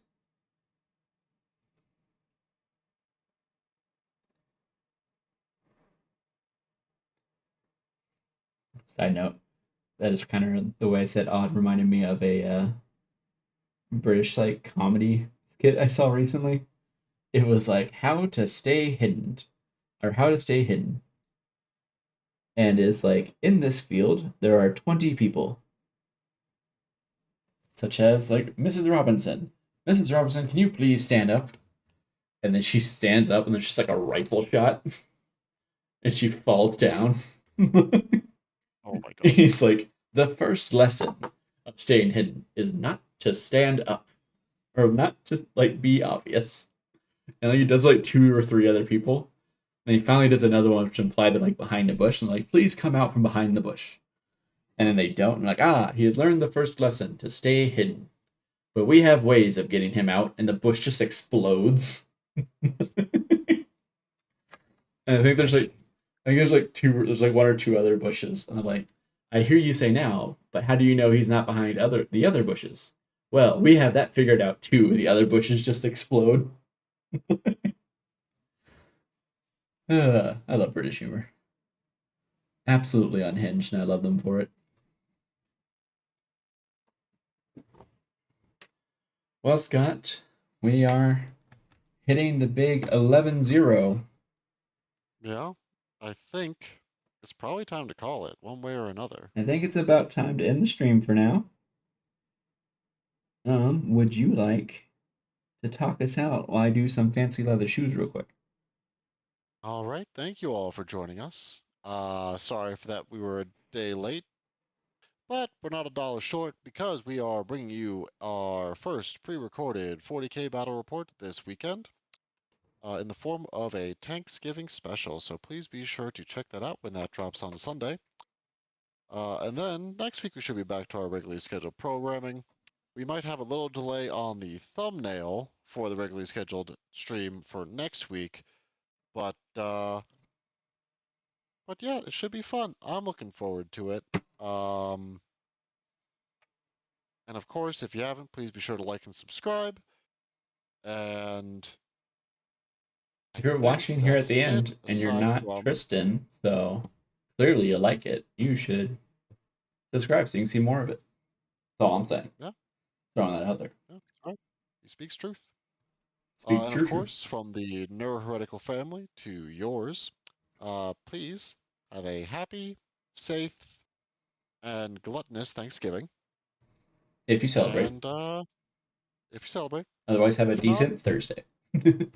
have a decent Thursday. Thank you everyone that All right. showed up. What were you saying, Scott? I was about to say, I think that's it. I think that's about it. Yeah. Thank you everyone for showing up. Always nice to have the hobby streams. It was a nice little 3.5 hour long, a little extra. And Tristan, as always, thank you. And I think it's fair to say. Thank you for being you, honestly. And thank you all for being with us through this journey so far. That is what I'm thankful for. So, I'm thankful for all the green bean casserole I'm about to destroy tomorrow. damn straight, boy. And And the red velvet cake I just remembered is in the fridge. I'm about to destroy as well. Oh, probably should wait till tomorrow to destroy that, but No, it was for Danielle's birthday, so I can actually have that now. oh, all right, go destroy that now then, boy. Oh, All right. Well, I think fair to say good night. Have a wonderful time. We will see you guys indirectly on Sunday. Bye. bye. Other hand. Oh, I need that hand of. Oh God.